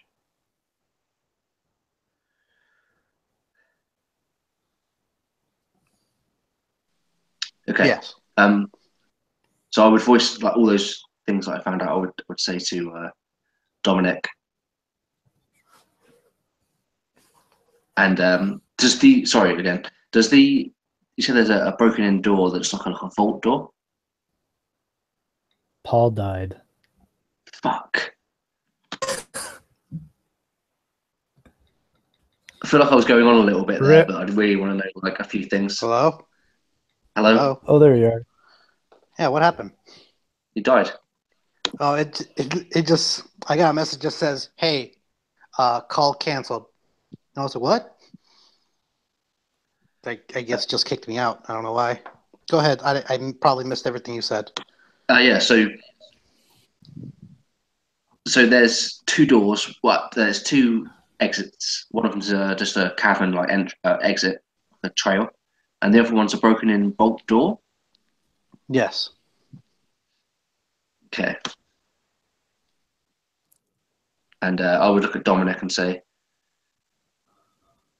perhaps we should investigate further. Maybe we should call the others. What do you think? Whew. I feel like we should be doing this as a group.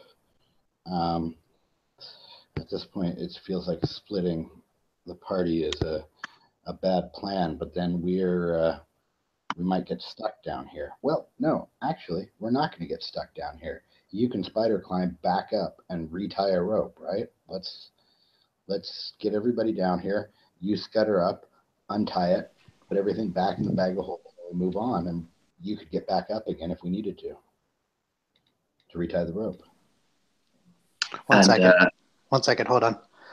Tormade, Oh shit! Ah, yes. as you're like waiting for everyone to see, you hear like an explosion off in the distance, and then some feminine voice yelling, "Stop! You don't know what you're doing!" Like a while, like you just hear shouting, and then just hear a bombardment of spells being shot at. All right. I look. Dominic and Seven, you wouldn't be able to hear it from where you are. I look over to the direction that I heard the voice from. It seems farther north, like north from your direction, and you hear like another blast, and you don't hear the woman screaming. It's just something's going on over there. How far away would I say that is? Maybe fucking if you ran that direction, you would get there like maybe 5-10 minutes there. It's out of the clearing. You have to go back into the forest. You wouldn't be in the clearing anymore. I'm gonna use my thaumaturgy, and I'm gonna look down into the well, and I say, "I believe our services are required elsewhere."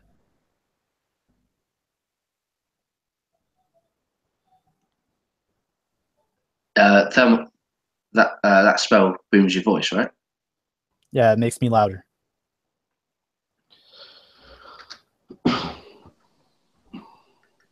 And I would look at Dominic and say, sort of look around the cavern. I can get up myself, but can you?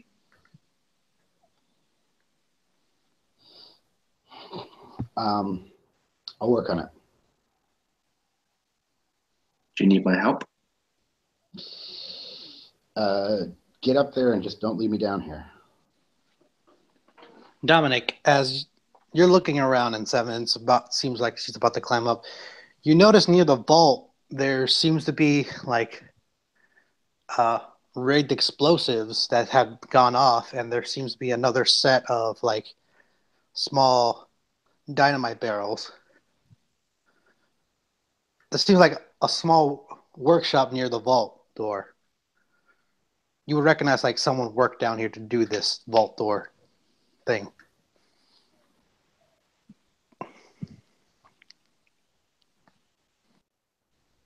Do I see that also? You see it, but you just assume, like, since you're not an inventor, you just assumed it was someone used it to blow up the door. You didn't see much else of it. But what he sees is like a workshop, like someone spent time to do this. Okay, cool.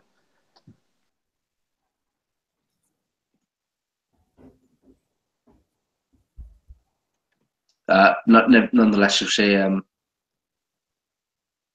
I think I could maybe hold your weight. I could try.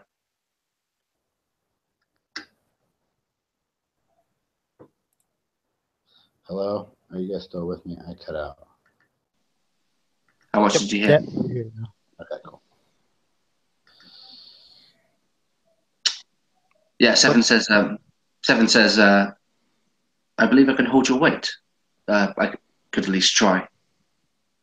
I don't want to leave you down here by yourself. Real quick, hey, Adnak, did you hear everything I said? About the explosives? Workshop? No, I didn't hear part. Okay, so can you? Sorry. So while you two are looking around, you see like barrels of explosives that have already exploded. You see two other barrels of explosives that haven't been detonated. A small workshop like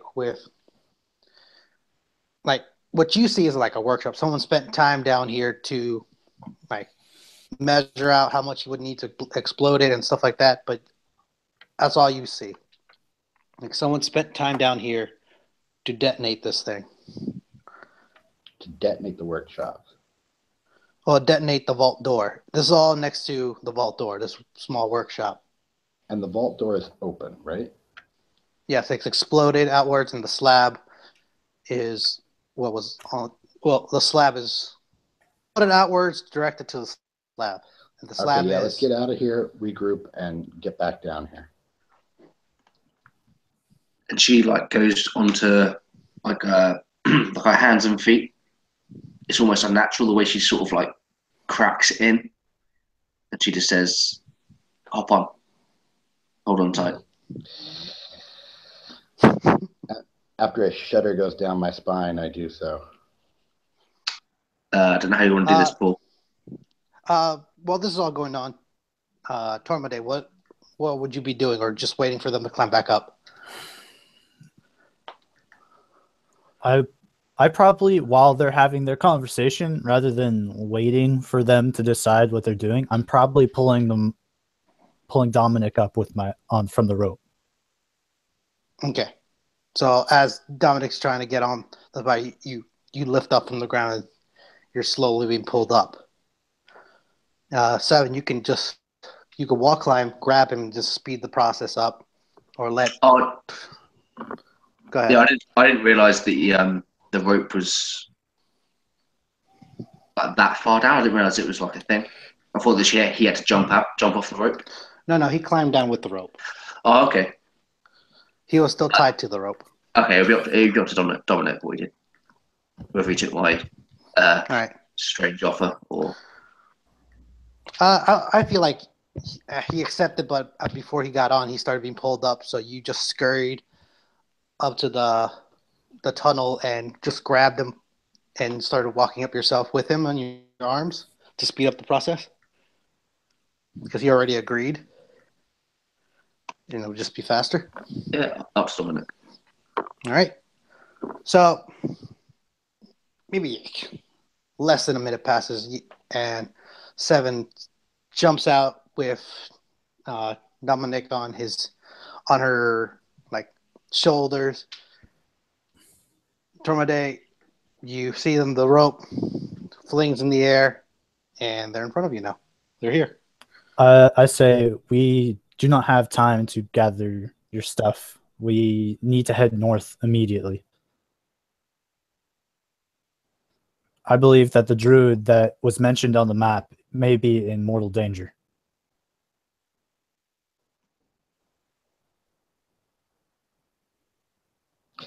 Okay, wait, gather what stuff?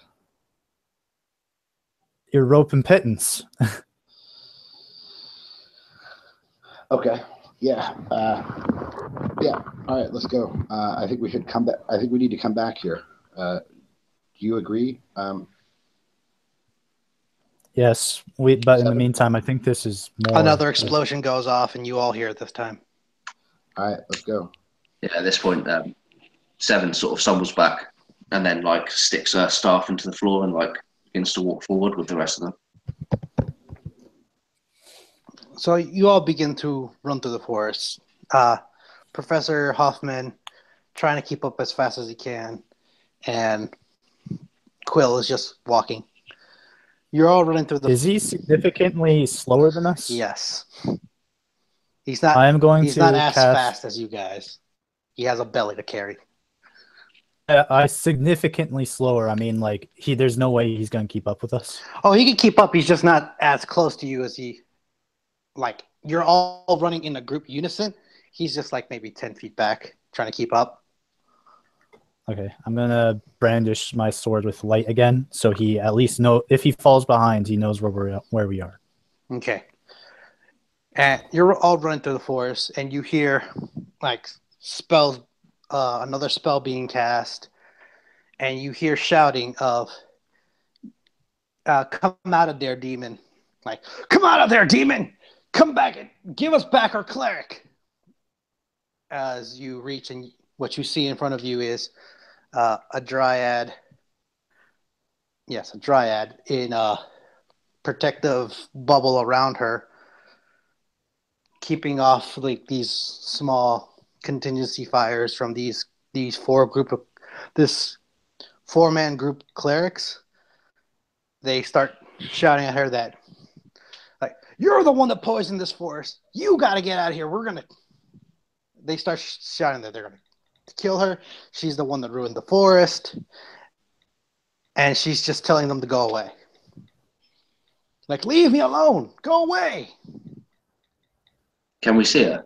Yes, you see her in the bubble. She's attached to the ground, as dryads are.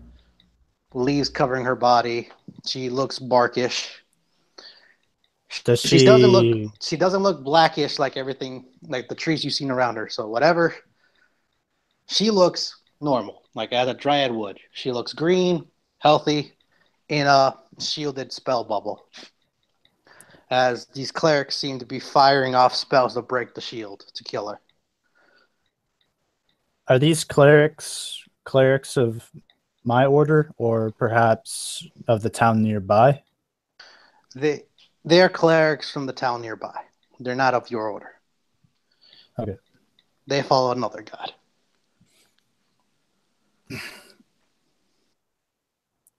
I want to make an insight check on the dryad.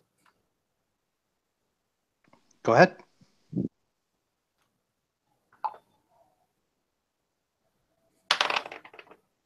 $16. She seems fearful. She seems genuine for them to leave. She doesn't understand why she's being accused. She looks concerned of being accused. Like why she's being accused.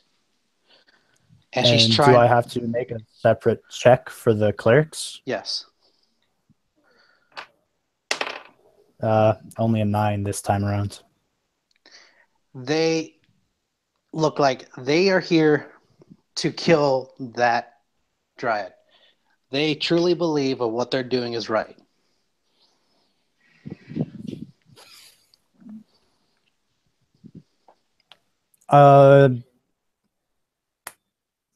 Nobody else is going to make any checks on this? Oh, I want to just ask what I know. Do I know about dryads? Like Ben doesn't know about. I've googled it, but I don't. Did see like tree people? I don't know. You as a druid, you would just know that they're forest people from, like they are tree people that attach themselves to tree and like live in forests. Some of them are good, some of them are evil. They're from the Fae. They look humanoid, but they're more like natural, flowery people than actual humans. So they're like they have consciousness. They're just like an elf or a dwarf, but they live. They Right. just sort of like sentient beings. But they can't leave the forest. They have to be inside some kind of wilderness. And so they can attach themselves, and they can't move freely. Like they would be rooted onto the ground from where they are until they pass themselves onto a tree and then move from tree to tree. And they have like a civilization. They're like, do you know what I mean? Like they're like no, not intuitively that we would understand. They can live in groups, but that Not really. No, they're not like male dryads. They're just tree people. Some lure people in here. Some protect their forests. Things like that. And you would take one, They are monstrous creatures, but they are humanoid in nature. and they have consciousness They have consciousness. Yeah. Yes. to the ability of like a human, like that kind of consciousness. They I can don't want to talk. point They this can. out, but she is casting spells and she is communicating with the other clerics. Yes. Okay, that's all I want to know. Sweet. I'm gonna say, well, these guys are like, I'm gonna say, what should I do, gentlemen? I mean, I pulled out my gun. This is religious land, and I'm a fucking scientist, and so I'm just looking towards these other guys. But I say, what should I do, gentlemen? I'm going to try to put a stop to this because clearly nobody knows what's going on. The clerics And haven't spotted you yet. That none of these people have spotted you. You just ran and saw this. Seven looks at Dominic and says, "Do not use that. Do not use it yet." I'm going to cast Thaumaturgy since the spells that they are flinging are quite loud and I might need the extra voice to throw around. And I'm just going to shout, "Hold your fire!" The clerics cease fire, and then one of them looks at you, and you see him scoff like, "More creatures. What do you want, elf?" Oh, We are here for the same reason that you are. We're here to purge this forest of evil and rot. If you wish to purge this forest of evil and rot, you should leave yourself. Your kind is what poisons this great land. Ouch.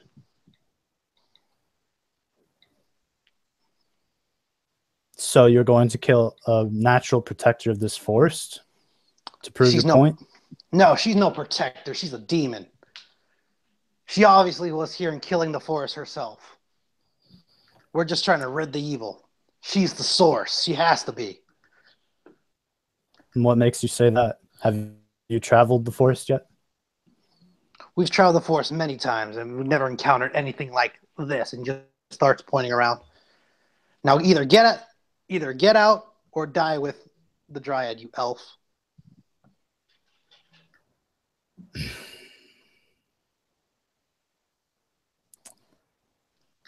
Not really helping your case. Oops. I look to my companions. I've given us some respite if you have any way to take advantage of it. I can't think of anything. The dryad shouts over to you guys. You guys got to help me. These clerics are insane. They just came in here and started firing shit at me. I don't know what they were using. Like they have like maces. Maces.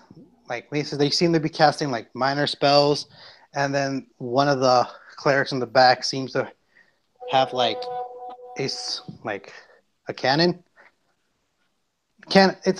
It's like Tom. Damn it! Nope. Dominic's like Dominic has a gun. They also have like a big booming gun. Not a large, like a big ship cannon or like a shotgun mostly. So then it would be a shotgun. Oh, so they're shooting shotguns. I'm kind of looking to my allies for what I say. I would rather end this peacefully. We do not need to fight each other, especially when we are not aware of what is happening. Are you saying that to them or your group? I'm saying that to them, but I'm trying to buy time for my companions to think of something. And Seven says to you, they seem quick to judge, the clerics. They seem quick to kill, even us. Tormade, you look at like they all have like little symbols on their cloaks and their armor and things like that. They have like the symbol of the god like Zaras, a greater deity that is like humans are the perfect kind, and all the other races are uh, like less than them. That's the god they worship, and that's like the symbols they have. Like they worship a human god. Humans are what are the better race, and all the other races are like what's the word? It's not superior. It's inferior, something like that. Less inferior. Yeah. There we go. All the races are inferior to them. And that would explain why they're talking to you the way they are. You're not human. They don't like you. All right. I'm going to end my thaumaturgy. I'm going to turn to my friends and explain that they are servants of Zeros. And they believe that the human race is better than all other races. And then I'm going to turn my attention back to the clergy group ahead.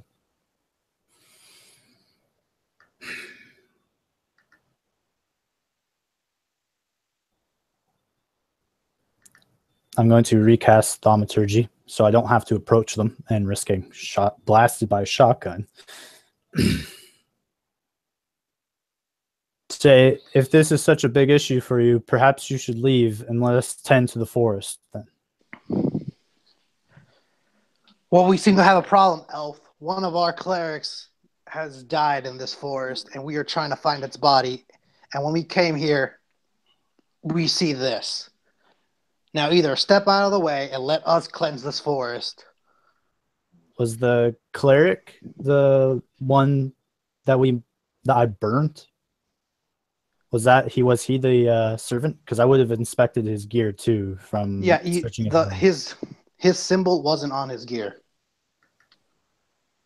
So not really you would weapon? not on his like clothes and stuff. It's been tattered that you wouldn't have seen it. And he didn't carry a shield to symbolize it. What was his name?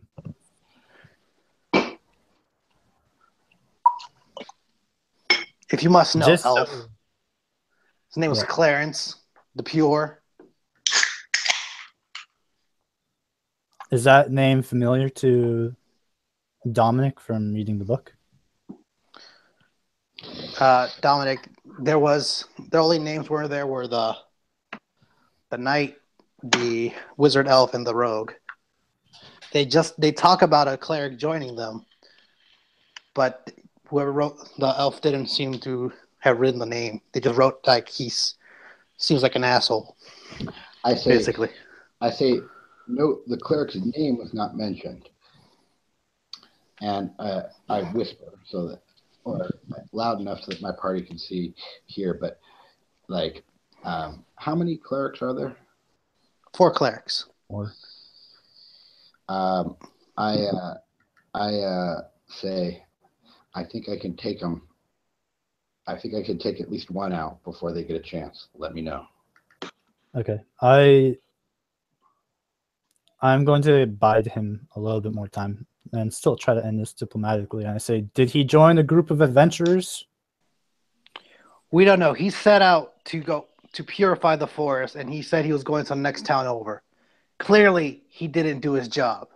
Now we are stepping in, and we find you, this demon of this forest, these wretched creatures roaming the forest, these undead creatures roaming the forest, and this blight that seems to be killing this forest around us.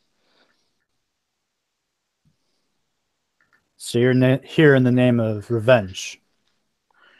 We're here in the name of justice.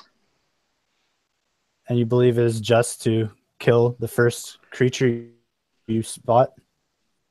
Especially one that has sentience?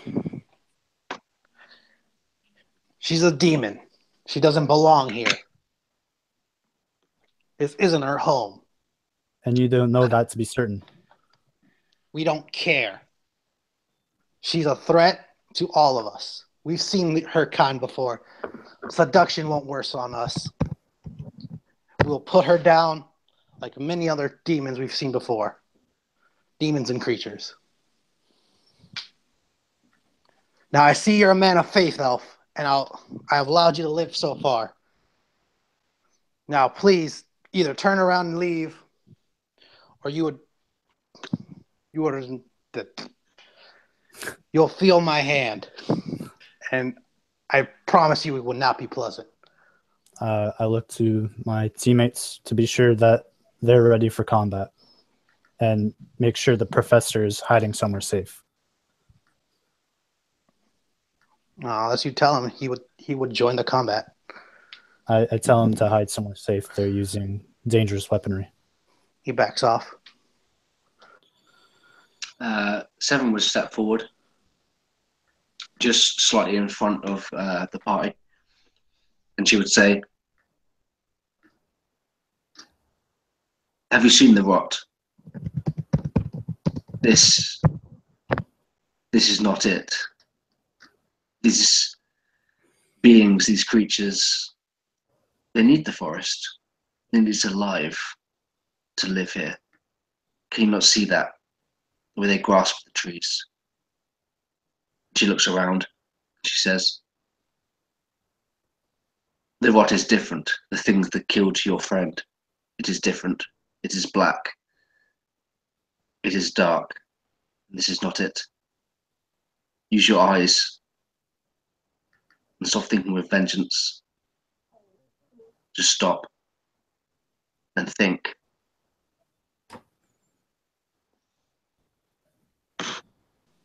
Roll me persuasion. Bad? Not bad I at all. want. What? I was gonna say I was gonna toss him an inspiration for that one. This is a vital fucking All right. key point. +6 or advantage, Ben.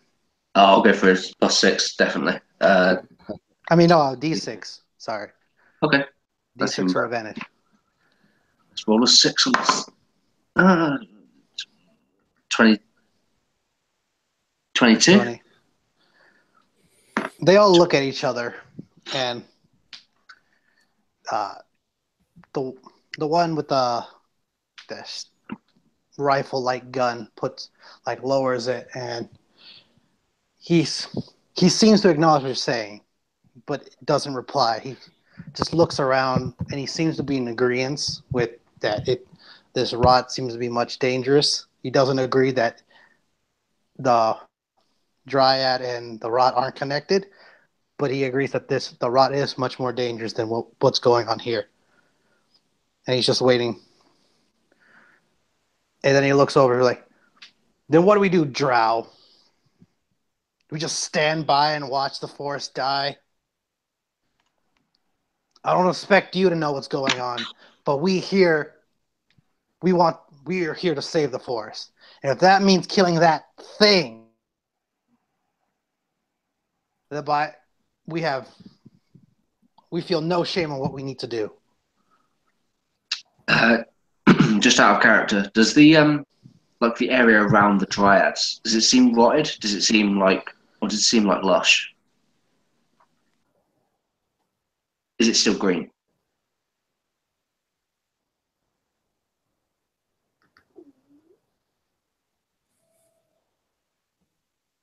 You muted, Paul. I muted myself. Just as I was talking. So you would see that there's a patch of green right under her, but that's the only green you see. Whatever's attached to her is green. Everything else seems to be black and decayed. Nothing around her, just where she's standing, where her feet are is what's green. Nothing around her else is. Okay.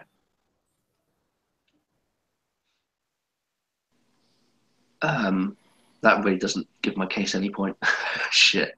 I'm going to prepare a move so I can move in front of 7 if they try to shoot at her. All right.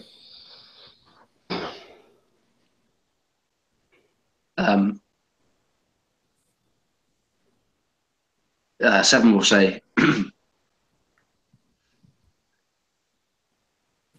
you come into the forest and you kill the first thing you see, you kill everything you see,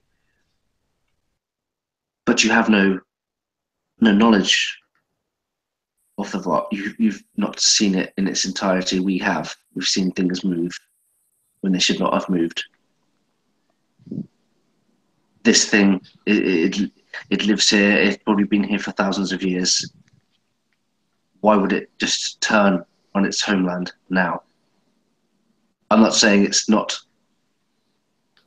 guilty. I'm not saying it's innocent. But just as any of us, we deserve a fair trial. And shooting it with that, and he points at the cannon or the shotgun, that is not fair. Roll persuasion. Oh, dear God. Oh, really? I'm going to use inspiration. My last one. I want to cast guidance too. Cast that. I'll allow it. So is it, what's it, persuasion It's a D4. It's a D4. plus a D4, right? Come on. It's got to be good, really. Shit. 11. They look towards you. You don't know what's been going on. Our crops are dead. Our flock decayed and deceased. We have pushed back this rot from our home, and we came into the forest to settle it once and for all. We know that we can cure this decay and rot. You're just standing in the way of what is our way of curing this land. Now either move aside, Drow, or prepare for the consequences. She's here for a reason. We will not be tempted. We will not be swayed. This is your final warning. She says, she sort of looks over her shoulder at Tormund, and again over his shoulder, well, probably under his legs, towards Dominic, and says, you cannot be judge, jury, and executioner. That is not how the world works. At least, it's not how I think it works. And if they become hostile, she will immediately take a step back and begin to cast a spell. I want to ask, will you allow us to leave with the Dryad?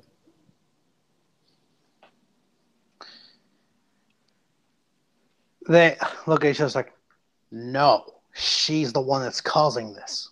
You have no proof of that she isn't. And as far as we know, she's a demon in this forest. We're here to put her down. And if that doesn't cure it, we'll find out what does. But she is a creature that thrives off men. We will not let that stand. Now I ask you, as a man of faith, move aside, and he just gives you a glare. I think we can all agree we know what we need to do. You said your hand will come to judge us. I say let it come and let it be burned. And I point my sword at them. All right, roll initiative. I take a shot. Yeah. Oh. Oh, mate. Sick. I got 14, and then what do I add? I had my Dexterity. I got 6. 18 for me. I got 16. All right, give me a second.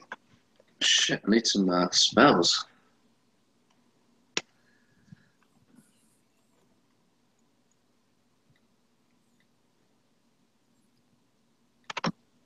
We tried. Is this That's all I can say. Is this normal that we defend the weird being in the forest, or is that, I don't know. Hopefully you.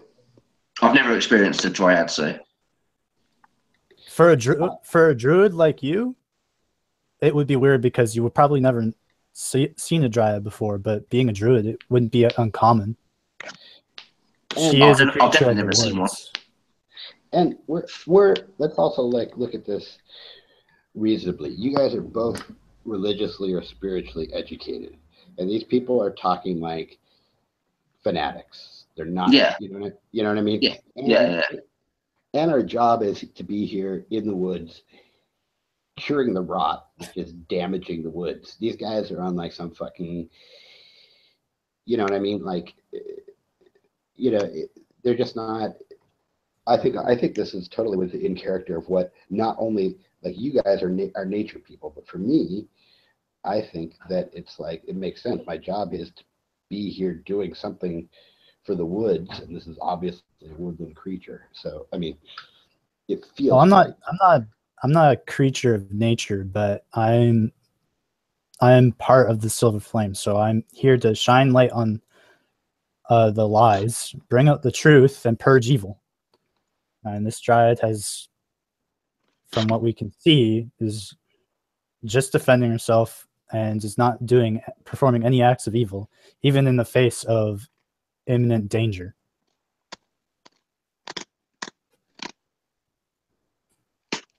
Also, these guys are racist assholes. Yeah, man, fucking right. Yeah. So, first off, all three of you gain us point of inspiration. All right. Nice. I have so much inspiration. Why? I've got none. I want Not using it. I wanted to shoot buddy. these I wanted to shoot these motherfuckers like 5 minutes ago. So Yeah, can you get a surprise round in? Because So Dominic, you fired your gun, so make an attack. And I think Dromeda, you did something too. No, you jumped in front of.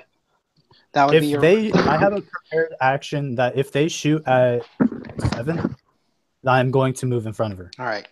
Action before combat. All right. So, Dominic, fire your gun when ready.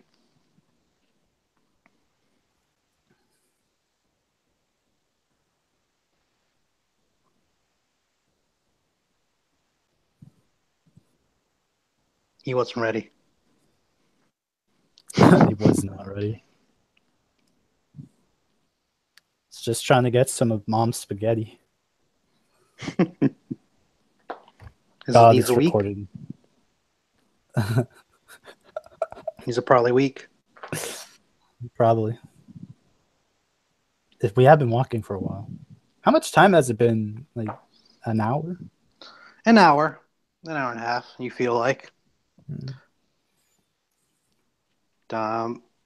Anak, you there? I'm hoping. I think he is DCing.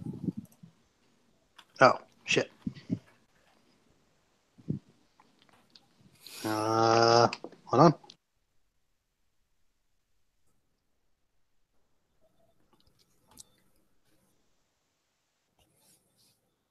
Oh, he dropped. That's why. Yeah. Glad he had a surprise round. Yeah, since they have shotguns, this is not going to be pleasant. One of them has like a rifle type cannon. That's about it. Oh, well. The rest have like maces. I think the Dryad will be a more valuable ally in the end anyways. Not that I would want to work with anyone who would be willing to shoot at me with a gun.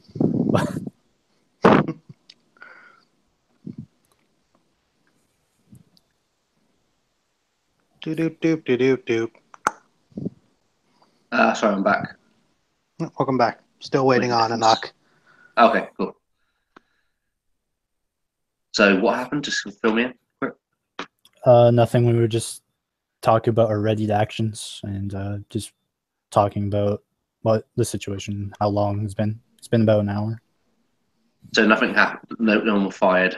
No, it was a knock, like surprise round knock. He's about to fire, and then He he dropped. Okay. That was really cool, like social. Cool. Thanks, buddy. I, Racist clerics, Us. you know. Yeah, of course, it has to be racist clerics. I wonder if they've got anything to do with it. I mean, seems a bit dodgy, right? We'll never know. We will know. We'll find. Well, out of character, there is explosives. The vault thing, I didn't really see it, so maybe there's something else going on. Yeah, and they're like. I mean, I saw it as like a negative, but if the dryad, sorry, has got like the green around her, like person, maybe the clerics are trying to destroy the light. If that makes sense. Because I imagine these clerics and the paladins in the city to the north have been like protecting the land. So what happens if someone decides not to protect it? A town before, right? No, the town to the north where the paladins and the clerics live. Like Yeah, that's what I'm saying. Past the forest, yeah. Oh wait, no, I haven't been. Well, I might have during my travels. Would I have ever come across that town? We spoke about it before in the last session, I think. You could have passed it, but you more likely, as a cleric, would have heard things around this area about that town that just believes in one god, and it tries to force it upon all humans. Like, this is the right god to believe. Forget about the other gods. This is the god for you. Yeah, but Paul, didn't you say that the Hoffman said about the clerics and the paladins of that town, and they sort of protected the forest, like shined their light upon it and stuff like that? Yeah, he said like they come and go as they please, and there you go. Yeah. Okay. Just a thought, anyway. What a bad time to. But no worries.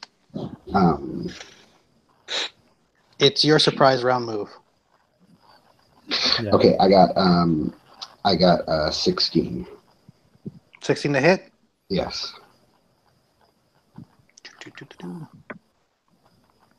And miss. What? All right. Shit. Fuck. All of them are probably going to be wearing chainmail, carrying maces and shields. The only one you might hit is the one with the shotgun. Who knows? Except me, I know. Spooky. This is going to be interesting. So, would be 7. You're first.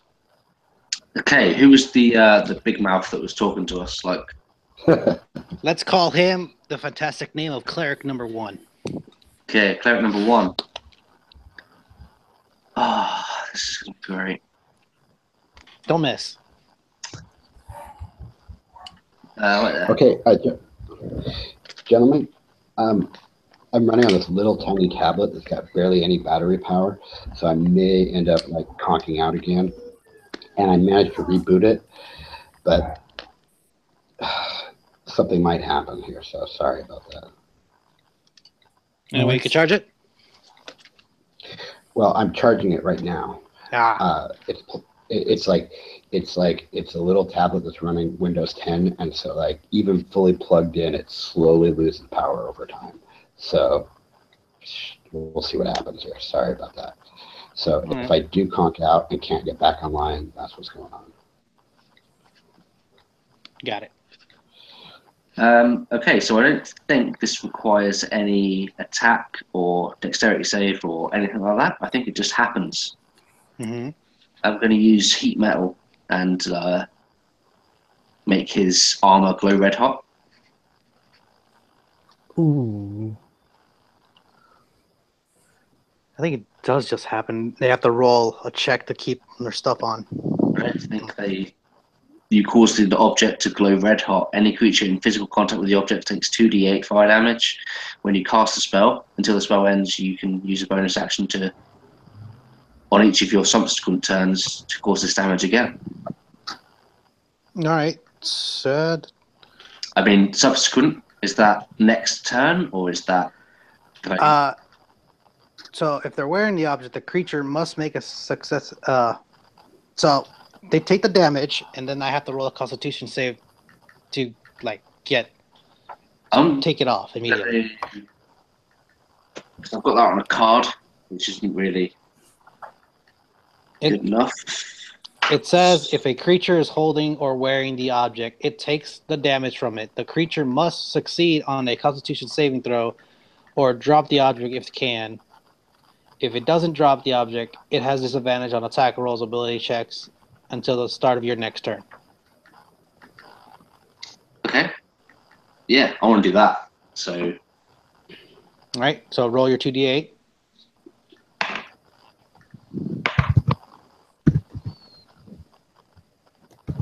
Is it? Do we do like? Are we doing plus thing or? No, it would just roll flat. Okay, so that's 8. All right. 8 damage. He cries out. And hold up. So he cries out in pain. He's like, the demon!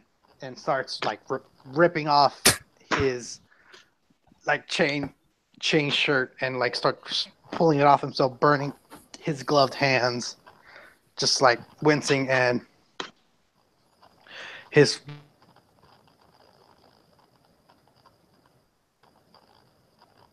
Hello? Hello?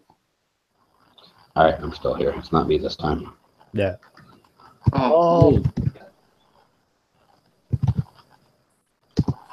hello. Hello. I gotta stop putting my phone in my pocket if this doesn't keep happening. Because I walk around when I play. That's why. Anyways. His chain shirt. The cleric number 2 is going to start charging for your group, and Nace is going to glow, and he's going to cast a spell.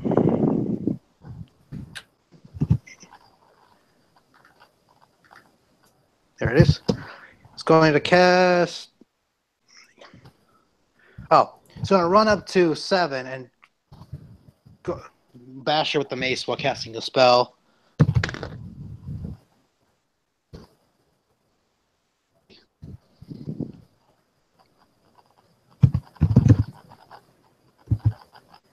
Ben. Yes. All right. Then you take.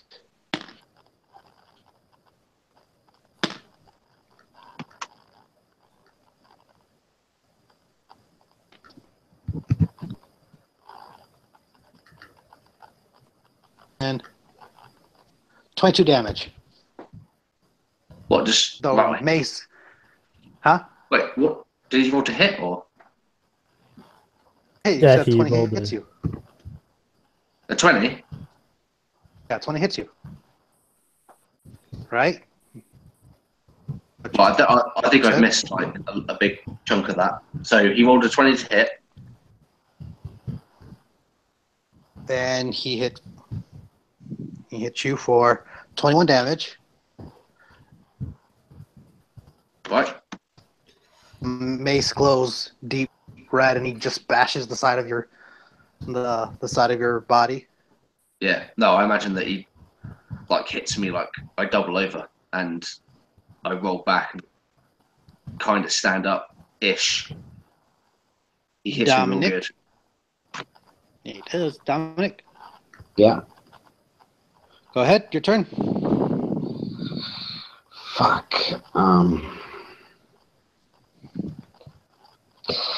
So explain to me how the fireball works. So it was basically you're just casting the spell bow. It's not eating your spell slot. It's eating the charge on the wand. Just using fireball as you're firing with your wand. And so I have to make a spell check, right? No, To he has to make a successfully- spell check. Okay, so it's automatic. You have to roll. Hold on, I think it's just. Alex, I think they just have to make a saving throw. I think it's dexterity based. The DC is based on the wand, not the user.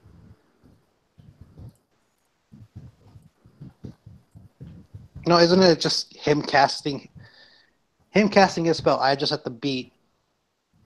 No. What? Yeah, you have to be the set DC of the wand, not the person using it. That's the first I've ever heard of that. Yeah, because Let's go. Go ahead. because you use the difficulty challenge of whoever created the wand, whoever's using it. I'm gonna go with using it. Like since Dominic is the one using it, I have to beat his. I'm gonna go with that one. Okay. Okay. So.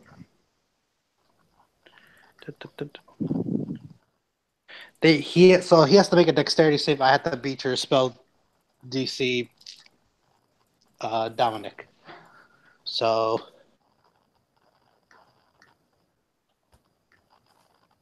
Fuck's sake. His DC's 13, I think. Yeah, Paul's gone. Rip Paul.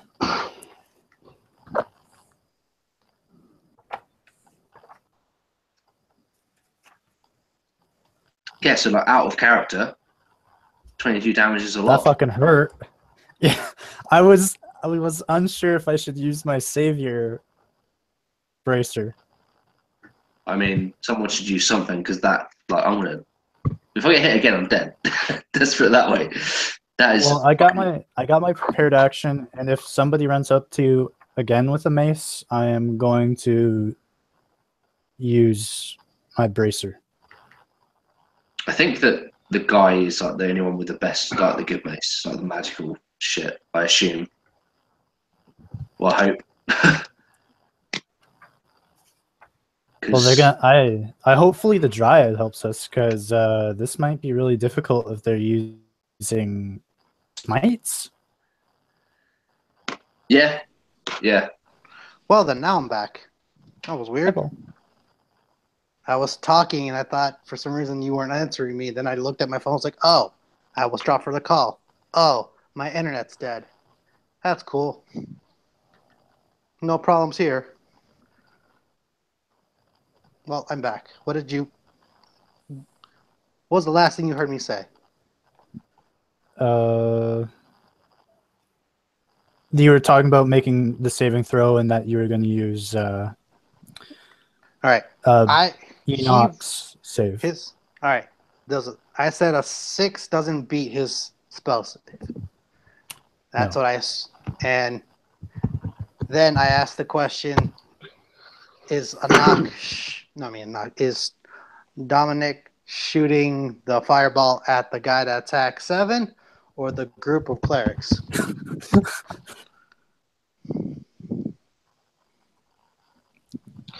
Sorry, could you repeat that? Are you shooting the fireball that attacked 7 or the group of clerics? Like one of the clerics in that group's still over there. It's that person is close to him, right? The one that attacked 7 is right next to 7. Yes, right in near you. I want to shoot. I want to shoot at the group of. This is a fireball, man. I want to try and take out as many as possible. It's an area attack, right? All right. Yes. Yeah. So start rolling your 8d6 while I start rolling saves.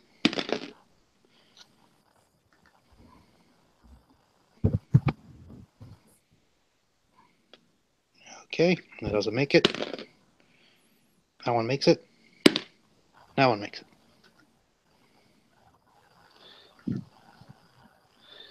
Okay, so that's. All right. Okay, so let's see.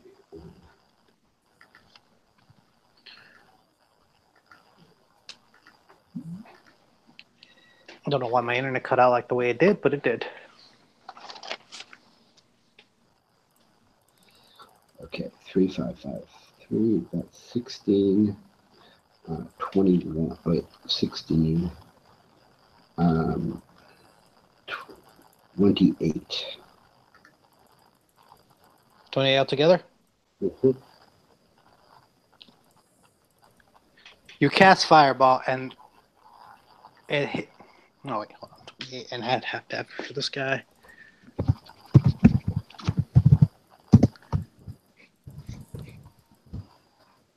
Would be, yeah.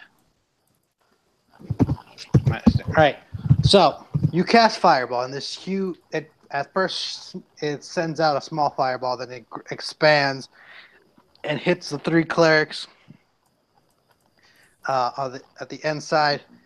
2 of them, like, it explodes and bursts, like burns their faces, and the 2 in front of the cleric with the shotgun burns their faces, and then they like fall back dead.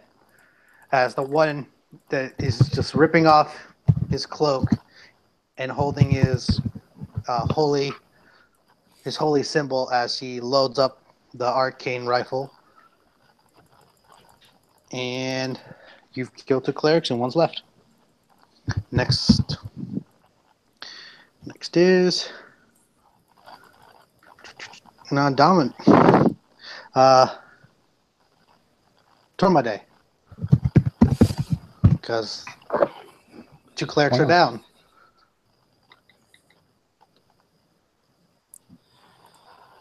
All right.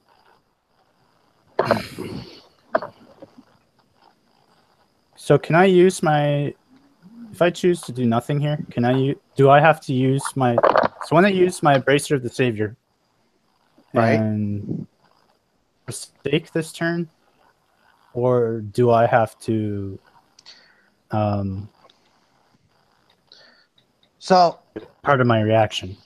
Part of your reaction, you basically like so when I attacked 7, you could have said, "Hold on, I want to cut in," and you would have switched with her, and you would have taken the damage. Okay. I just want to be sure that was my reaction. No, it's your like a reaction. You don't need to set it up. You just need to just interrupt me and go like, "Hey, I want to replace. I want to take the damage instead," and you just switch places with a person. I am going to walk over to the cleric that is assaulting 7. Mm-hmm. And I want to attempt to shove him onto the ground. Okay. Roll me an athletics check. 14. And he just has to beat it. Nope. He falls. He topples over onto the ground. All right. Is that all you like to do? I can't attack with it, and if I can avoid it, I'm going to try to avoid using my healing word and save it for cure wounds. So yes, that is the end of my turn. All right. Cleric with a shotgun. He sees his 2 fallen comrades. He sees you just knocking over another one. And he gets panicky and just starts holding the shotgun. He's like, should. And he's going to like fire in the area. So everyone make me a dexterity save.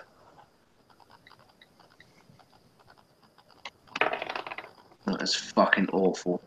Wow. Natural 20. Yeah. Save.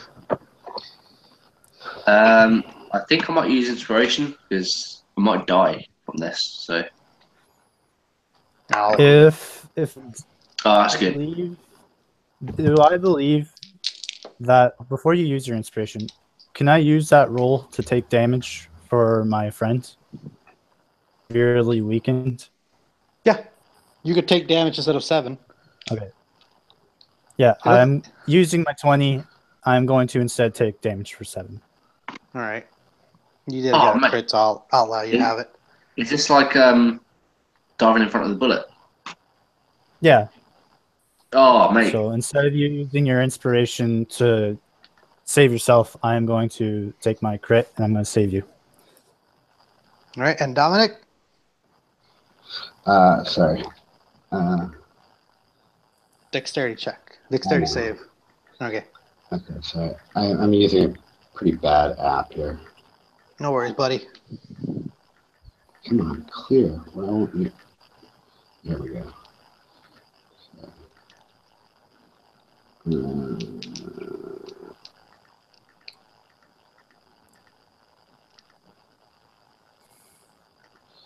Okay, I got 10 plus my dexterity. Is that right? Yep. D20 plus dexterity. Dexterity mod, right? Yeah. 12. 12. All right. So, Dominic, you take... Of course I do. 15 damage. And Tormade, you It's gonna hurt. take... Since you are jumping in front of 7, I will lessen the damage by 2. Got it. No, I was gonna give you half damage, but I was like, that's too much. I'll take the full damage. You take full Get that damage? All shit. right. 15. Hell yeah. Okay, what was my damage again? Sorry. Both of you take 15 damage, and Tormade, you gain a point of inspiration. Damn. Die on my watch. Oh, sorry. And when he fired, in a panic, sees as the elf gets shot and tumbles to the floor and starts getting back up, he's going to panic and start booking it away. He's going to spend his movement running away the opposite direction. Who is? The cleric with the gun. Okay. And 7, your turn. You have a down cleric in front of you that Tormade pushed and then took a gunshot for you. And a cleric that's starting to run. Okay. Okay, sweet. So I imagine that he takes the slow-mo bullet, and she, wide-eyed, sort of curls her hands together. First of all, I'm going to use heat metal as a bonus action to do the damage again towards the loudmouth on the floor. Okay. What metal are you heating? The only metal he has left would be his mace. Okay. Well, the chainmail would be. He took that off. He managed to get the whole chainmail off. Yes. So he's wearing no metal. No, he wouldn't have. Yes, he doesn't have chainmail on. Okay. That was quick. Can I use heat metal in any way? Yeah, you can. I'm just saying the metal on him would be his mace. So is that like what? Or like his belt, or like his symbol. Is that yes, one? You can. Is it 2d8 still, or 1d8, or is it 1d6? It's the same. It's the same. It's Okay. still the spell. Same spell. Sweet. So something heats up. It hurts. Yeah. So that's 8 damage to him. Okay. And as she sort of curls her hands around and you see this sort of like white hot, like red hot burning around his waist and his in his mace. Then she like a crack will open just before the running away guy with the gun, and 2 whips, 2 boots black whips will form out of the ground and grab him, and he has to make a strength save. What are you using? Entangle.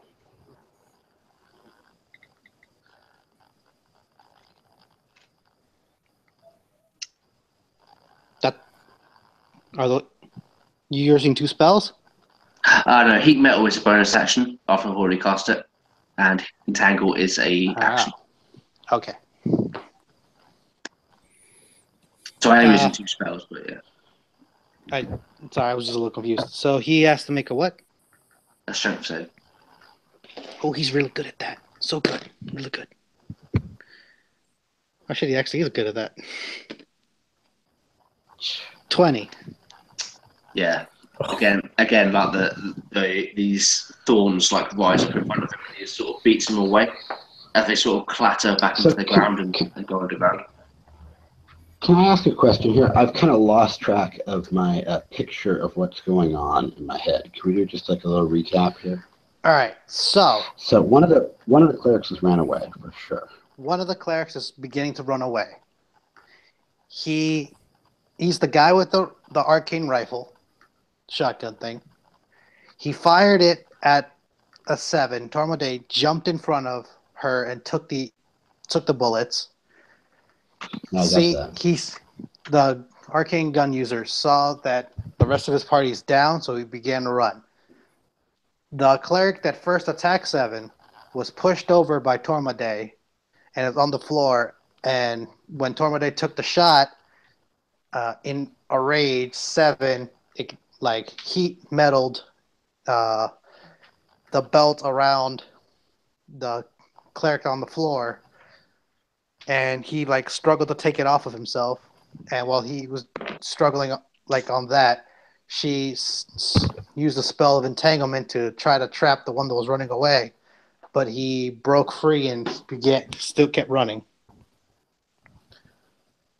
And you killed 2 clerics with a fireball. But we assume they're dead. Yeah. You downed 2 clerics, I would make to say. All good? Yep. All right. I thought I had it. I mean, I didn't totally block all of it out, but I just wanted to re-put it all together in my head. All right. Cleric on the floor. Oh boy.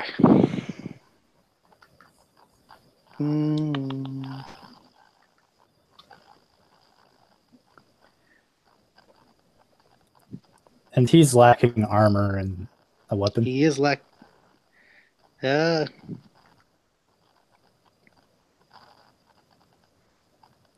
he is going to use.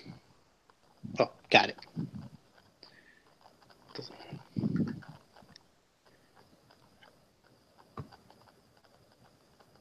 All right.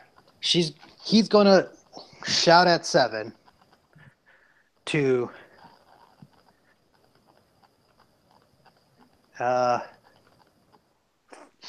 he's going to shout at 7 to fall. 7, roll me a wisdom saving throw.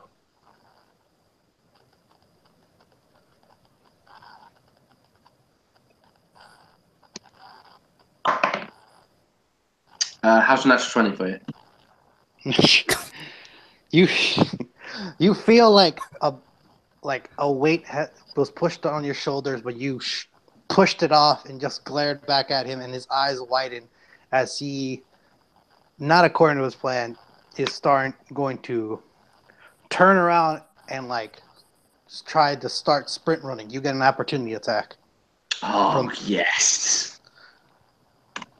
Okay. I 7. refuse to take mine. Oh. So, 7, gives him that glare. Takes 2 steps forwards. Like lumberjack axes the scythe that she's wielding. Mm-hmm. Please be good. 15. 15 misses. Okay, inspiration needs to be good. Okay. Shit. No. Sorry. No guidance anywhere, or guidance doesn't work on attack rolls, and it's not my turn. Okay, so I can't use it as a reaction either. I imagine that she just brings it down and it sticks into the ground next to him as he sort of scurries. He scurries to get back on his feet. Tormodade, do you want to take your opportunity action? No. All right. He's going to scurry up to his feet, and he's going to begin running.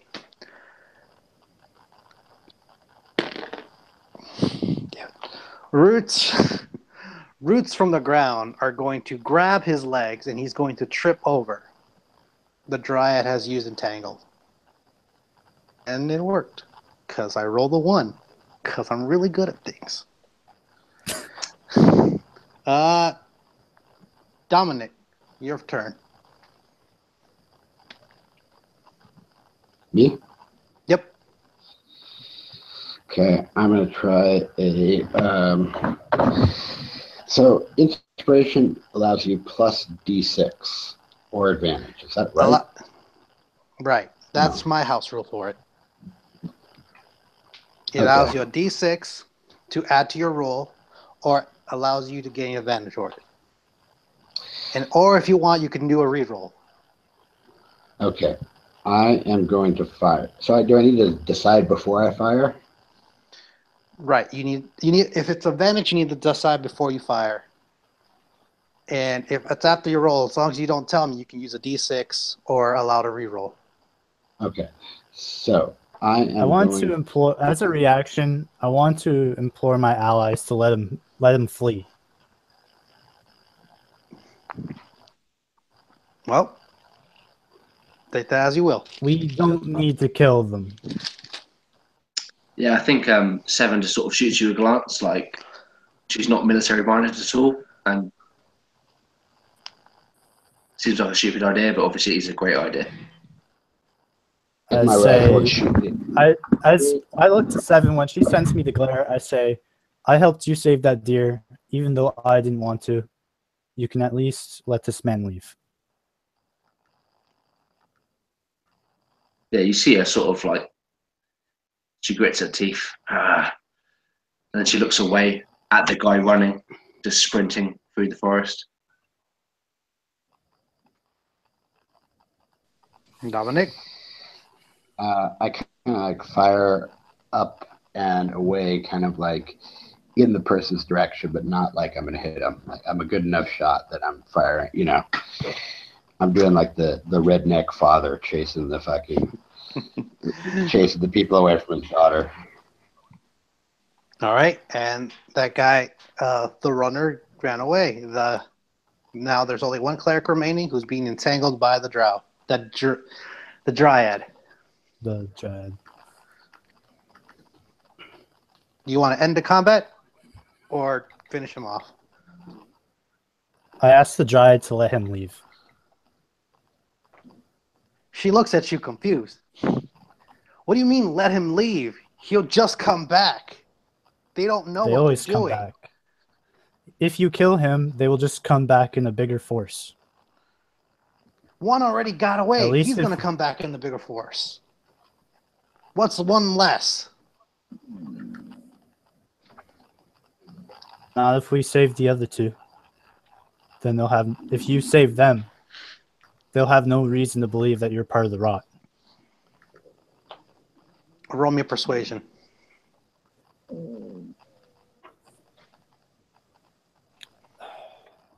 Oh God.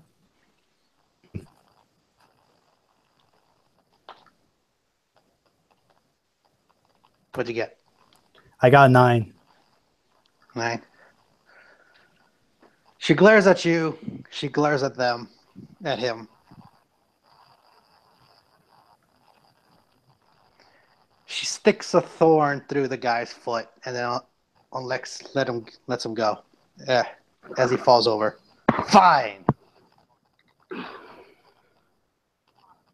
The shield drops as the guy looks back at all of you. It doesn't. Now run before they change their minds. He shouts back, "This doesn't make you human!" And he just tries to limp run away.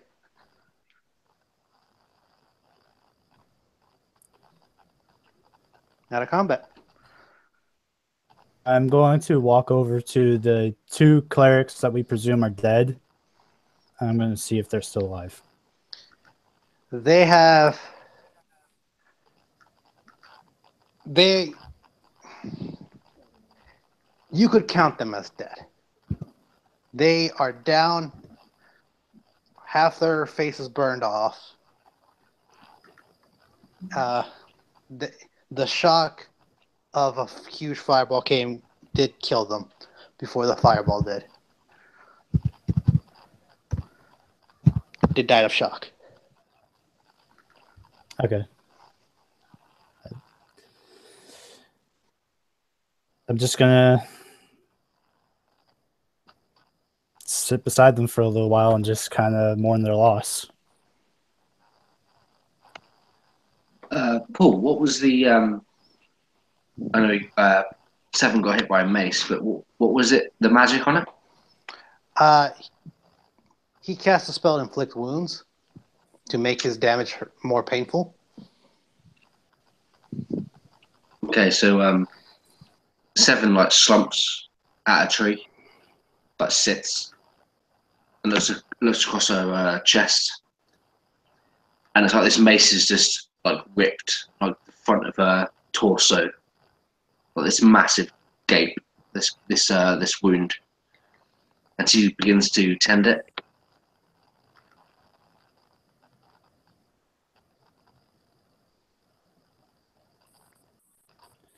All right. She's got no magic. She's got no magic that can do that, but she will just begin to sort of, whatever she can do, rip some like skirt off and just like wrap it and do whatever she can to stop the bleeding. Once I've discerned that the humans are dead, and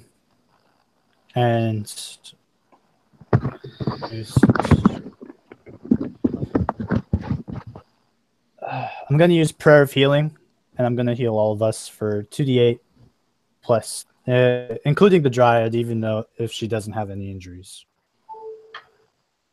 All right. Do we roll those ourselves, or do you roll being the caster? I roll for everyone. Good. I heal 10 points of damage.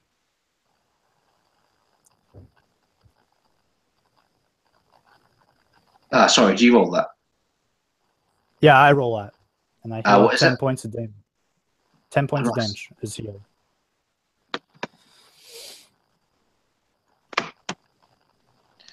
Professor Hoffman comes out of the tree line and looks at Seven and Tormade. Are you both okay? Is there anything I can do? Just 7 to see her injury. I know she got hit by a different attack than what me and Dominic did, so I want to make sure she's okay. He leans over and starts like taking out wraps from his satchel.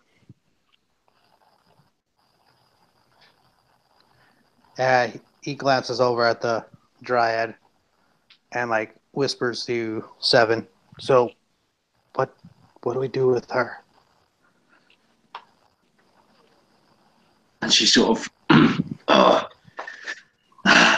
she sort of gets to her feet, clutching her chest, and she sees that this cleric magic has sort of like at least closed the wound.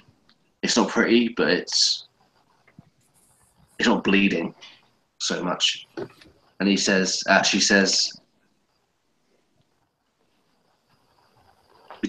we talked to her. We talked to her. We find out what she knows. She's lived here longer than any of us have been alive, I assume. Let's find out what she knows.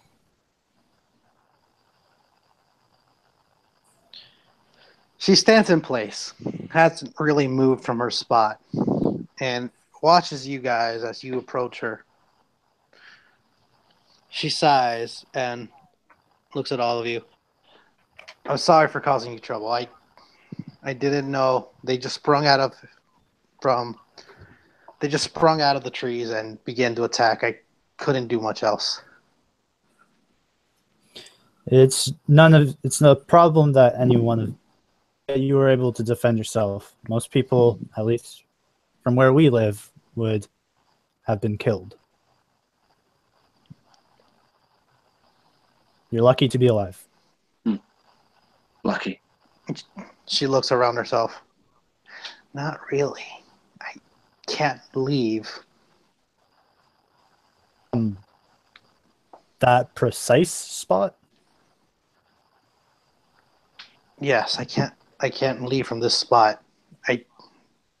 Whatever this thing sludge is, I can't move. Everything around me is dead. I can't consciously move to something else without it hurting me extremely. And I'm afraid if I get in contact with this, it could infect or kill me. What does she have herself bound to now? She's bound to herself. She is standing. She's like, she rooted herself onto the ground. They can, they don't have to be bounded by a tree as long as they are standing like straight as a stick. They are planted themselves on the ground. It looks like she didn't have time to move from a tree to tree. Do you ability to help us remove this rot? I don't even know how it started. The druid who was in the forest, he told me something was wrong, and as I made my way across, it was too late, and the trees were dying around me. I planted myself here, and so far, I've been alive. I don't know what happened or what's going on. I can't check on my druid friend. I don't know how Aldrich is doing. I've been here for a few days.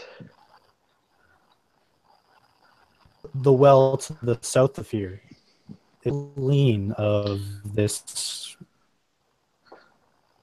plague. I didn't even know it was clean. I couldn't reach it. How is the well safe? Some sort of room. Is the vault sealed? I looked to my friends. I'm like, vault? The vault is not sealed. The door has been destroyed, but there is a sigil. There is a ward, a druidic ward. I don't know what was behind the vault, but the druid told me, Aldrich told me it was very important, and he told me because I was guarding this forest, that there was something evil underneath us, and as long as he sealed it off, it should be safe. I don't know what was in it, though. Only he knew.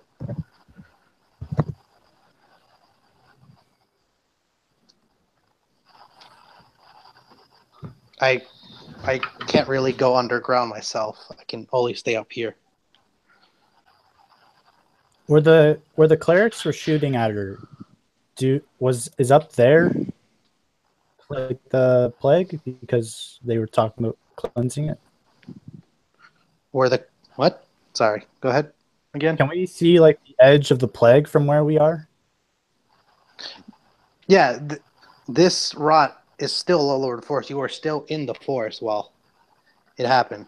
It's just in the clearing. There was only near the well was clean. There was only some sunlight in the clearing, but that's about it. She's still surrounded by this rot that she doesn't know what it is. What if we moved you to the well? Well, I can't move. I mean, she holds out her hand. I can give you these. You can help me.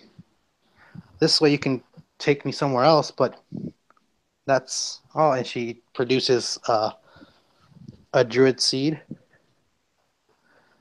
Yeah, but If she you would plant still this be her saying. Can we carry her? She has planted a ground. She needs to be attached to. She needs to be attached to the ground to be alive. So she would get the way she is. What she's doing is she's giving you her seed. If you plant the seed somewhere else, You want to make some sort of comment. I'll let this one go. if you plant the seed somewhere else, this form of her would die, and she will regrow wherever you planted it.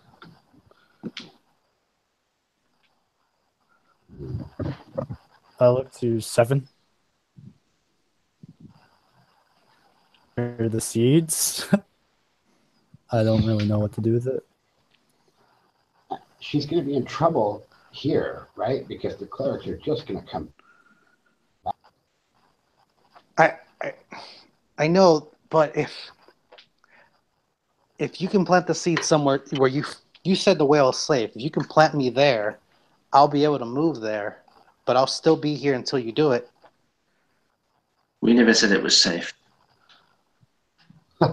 It's better than in this little blotch of land. She might be able to stretch her legs at least. Yes, this is better than this place.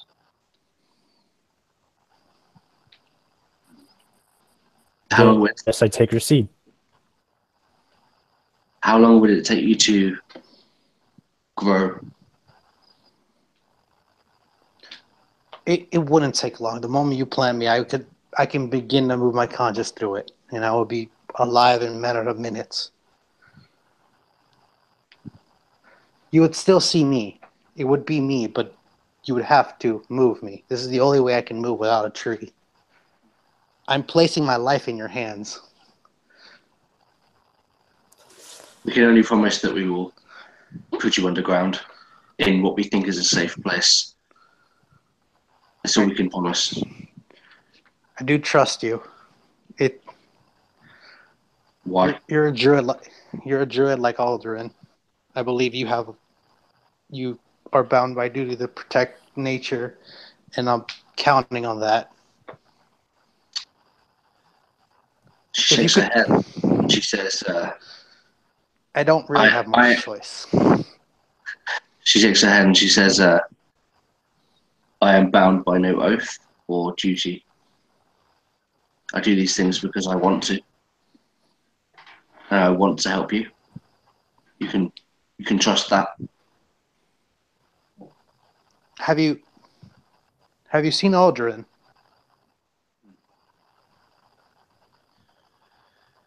What does he look like? We haven't seen him. He's an old elf. He lives in a hut just west of here.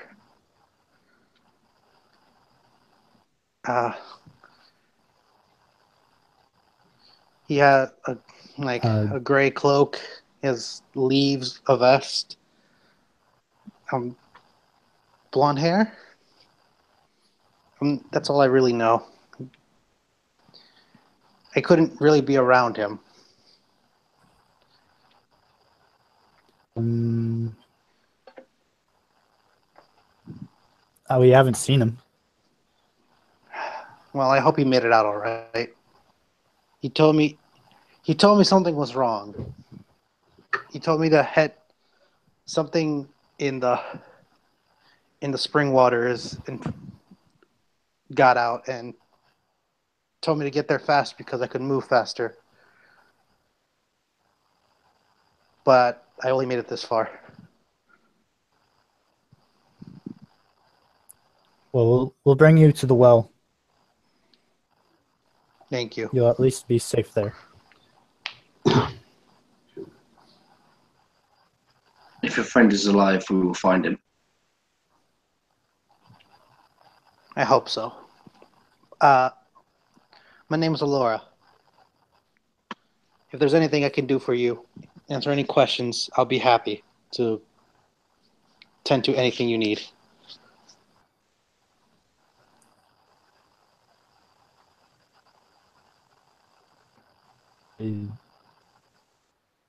I don't think there's anything that I will request of you.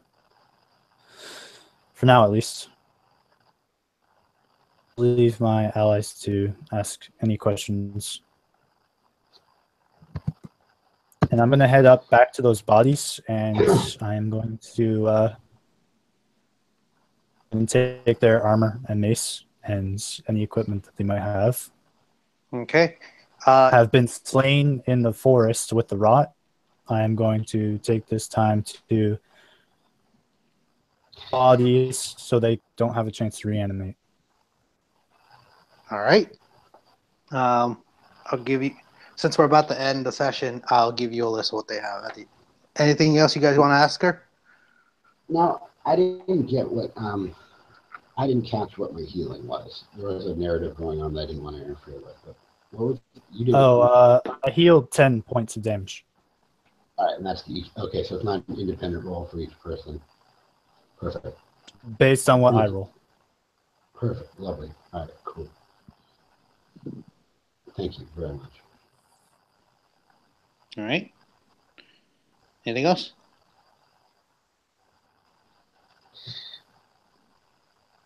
No. I want to investigate 7. Huh? I want to investigate 7 because you took a more serious. From what I could tell, you took a more serious wound than us. Get your chest wound.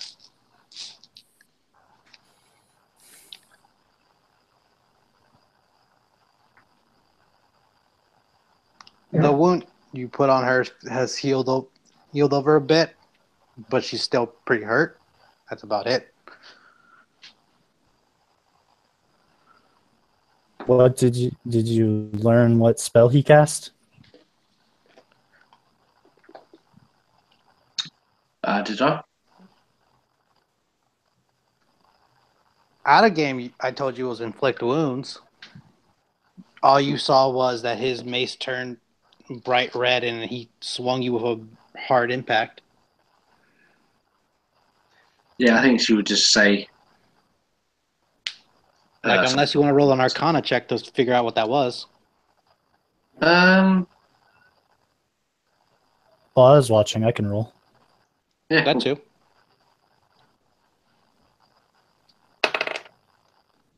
Nope, I got a 6. Oops. What'd you get? I got a 6. You know, it was a very painful spell. Must have hurt, which it did. You kind of... It's a spell made of hurt that can be made to hurt people. So that narrows you down a bit. Okay. It doesn't I'm not gonna enhance the look too weapon. much. Sorry, I'm giving you more hints than yeah. I don't know. I'm gonna cast Cure Wounds on her anyways. Alrighty then. sweet.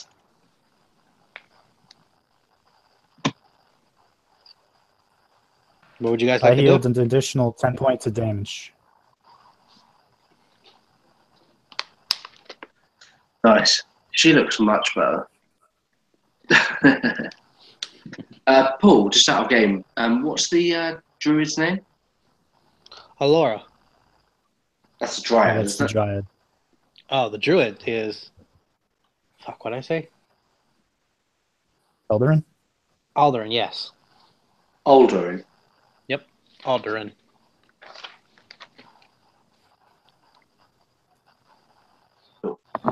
So did we all see out of game? Did we all pretty much know that there's a map? There's a hut on the map, and I mean, I figured out as a player, not a character, but I think I should be able to figure it out as a character that this hut is where Yes. Aldrin is. So I would like to propose to the party that we go to the hut and then return to the well. Well, isn't the well on the way back? You don't know where the hut is. According to the map, you would be going away, like down. You'd be going a longer way. Then if you go straight across, you would get there faster. But if you're going to the well, it'll take longer to get to the well than to the hut. It's like a V. Yeah, I would feel like that well has a druid symbol, like a protection spell, and there was something under the well that would be most pressing, rather than like trekking across the forest to this hut. I totally had a misunderstanding of how everything was laid out. I'll go whatever direction we decide to go. I was just slightly confused. So it makes sense that the druid lives in the hut that is on the map, but because we've already seen the effects on the ground. I was just thinking he might be able to help us with our decision with what I don't know. I just don't feel like. So we're just going to carry the druid seed or the dryad seed with us, right? Yeah, we're going to take it to the well, and if we can, I think we were going to plant it in the well. Yeah. But I think it would be better if we plant it outside because she's still a tree technically. But I'm almost wondering if we should take her to the druid and let him make a better decision, or how soon do we have to plant her? There's no limit, but she's just. Yeah. There's no time limit, but it's just that you guys agree that she was unsafe here. The well seems like the best place because that symbol is seemingly protecting the area around it. Uh-huh. And on top of that, if we go straight to the hut, then we have to hold off on that. That means the clerics can make a return, or if something else is hunting down, then can't move or defend herself very well. Yeah, and personally, like out of game, I think that this druid might be under the well. I think he might be dead. Could be, or not.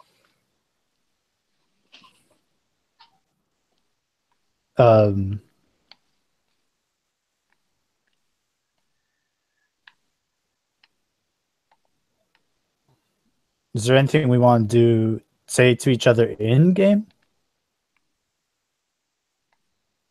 I would just voice. I'm just making sure that Dominic's okay too. So you have to take out some bullets or something. Yeah, the only thing Seven would say was that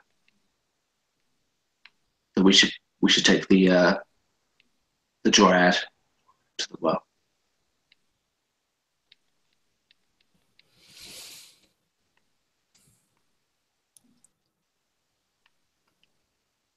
All right. So that's it then. You're going to the well next? Yeah. All right. Then we can call the session from here. I feel like that's a good spot to end it right now. Dun, dun, dun, dun.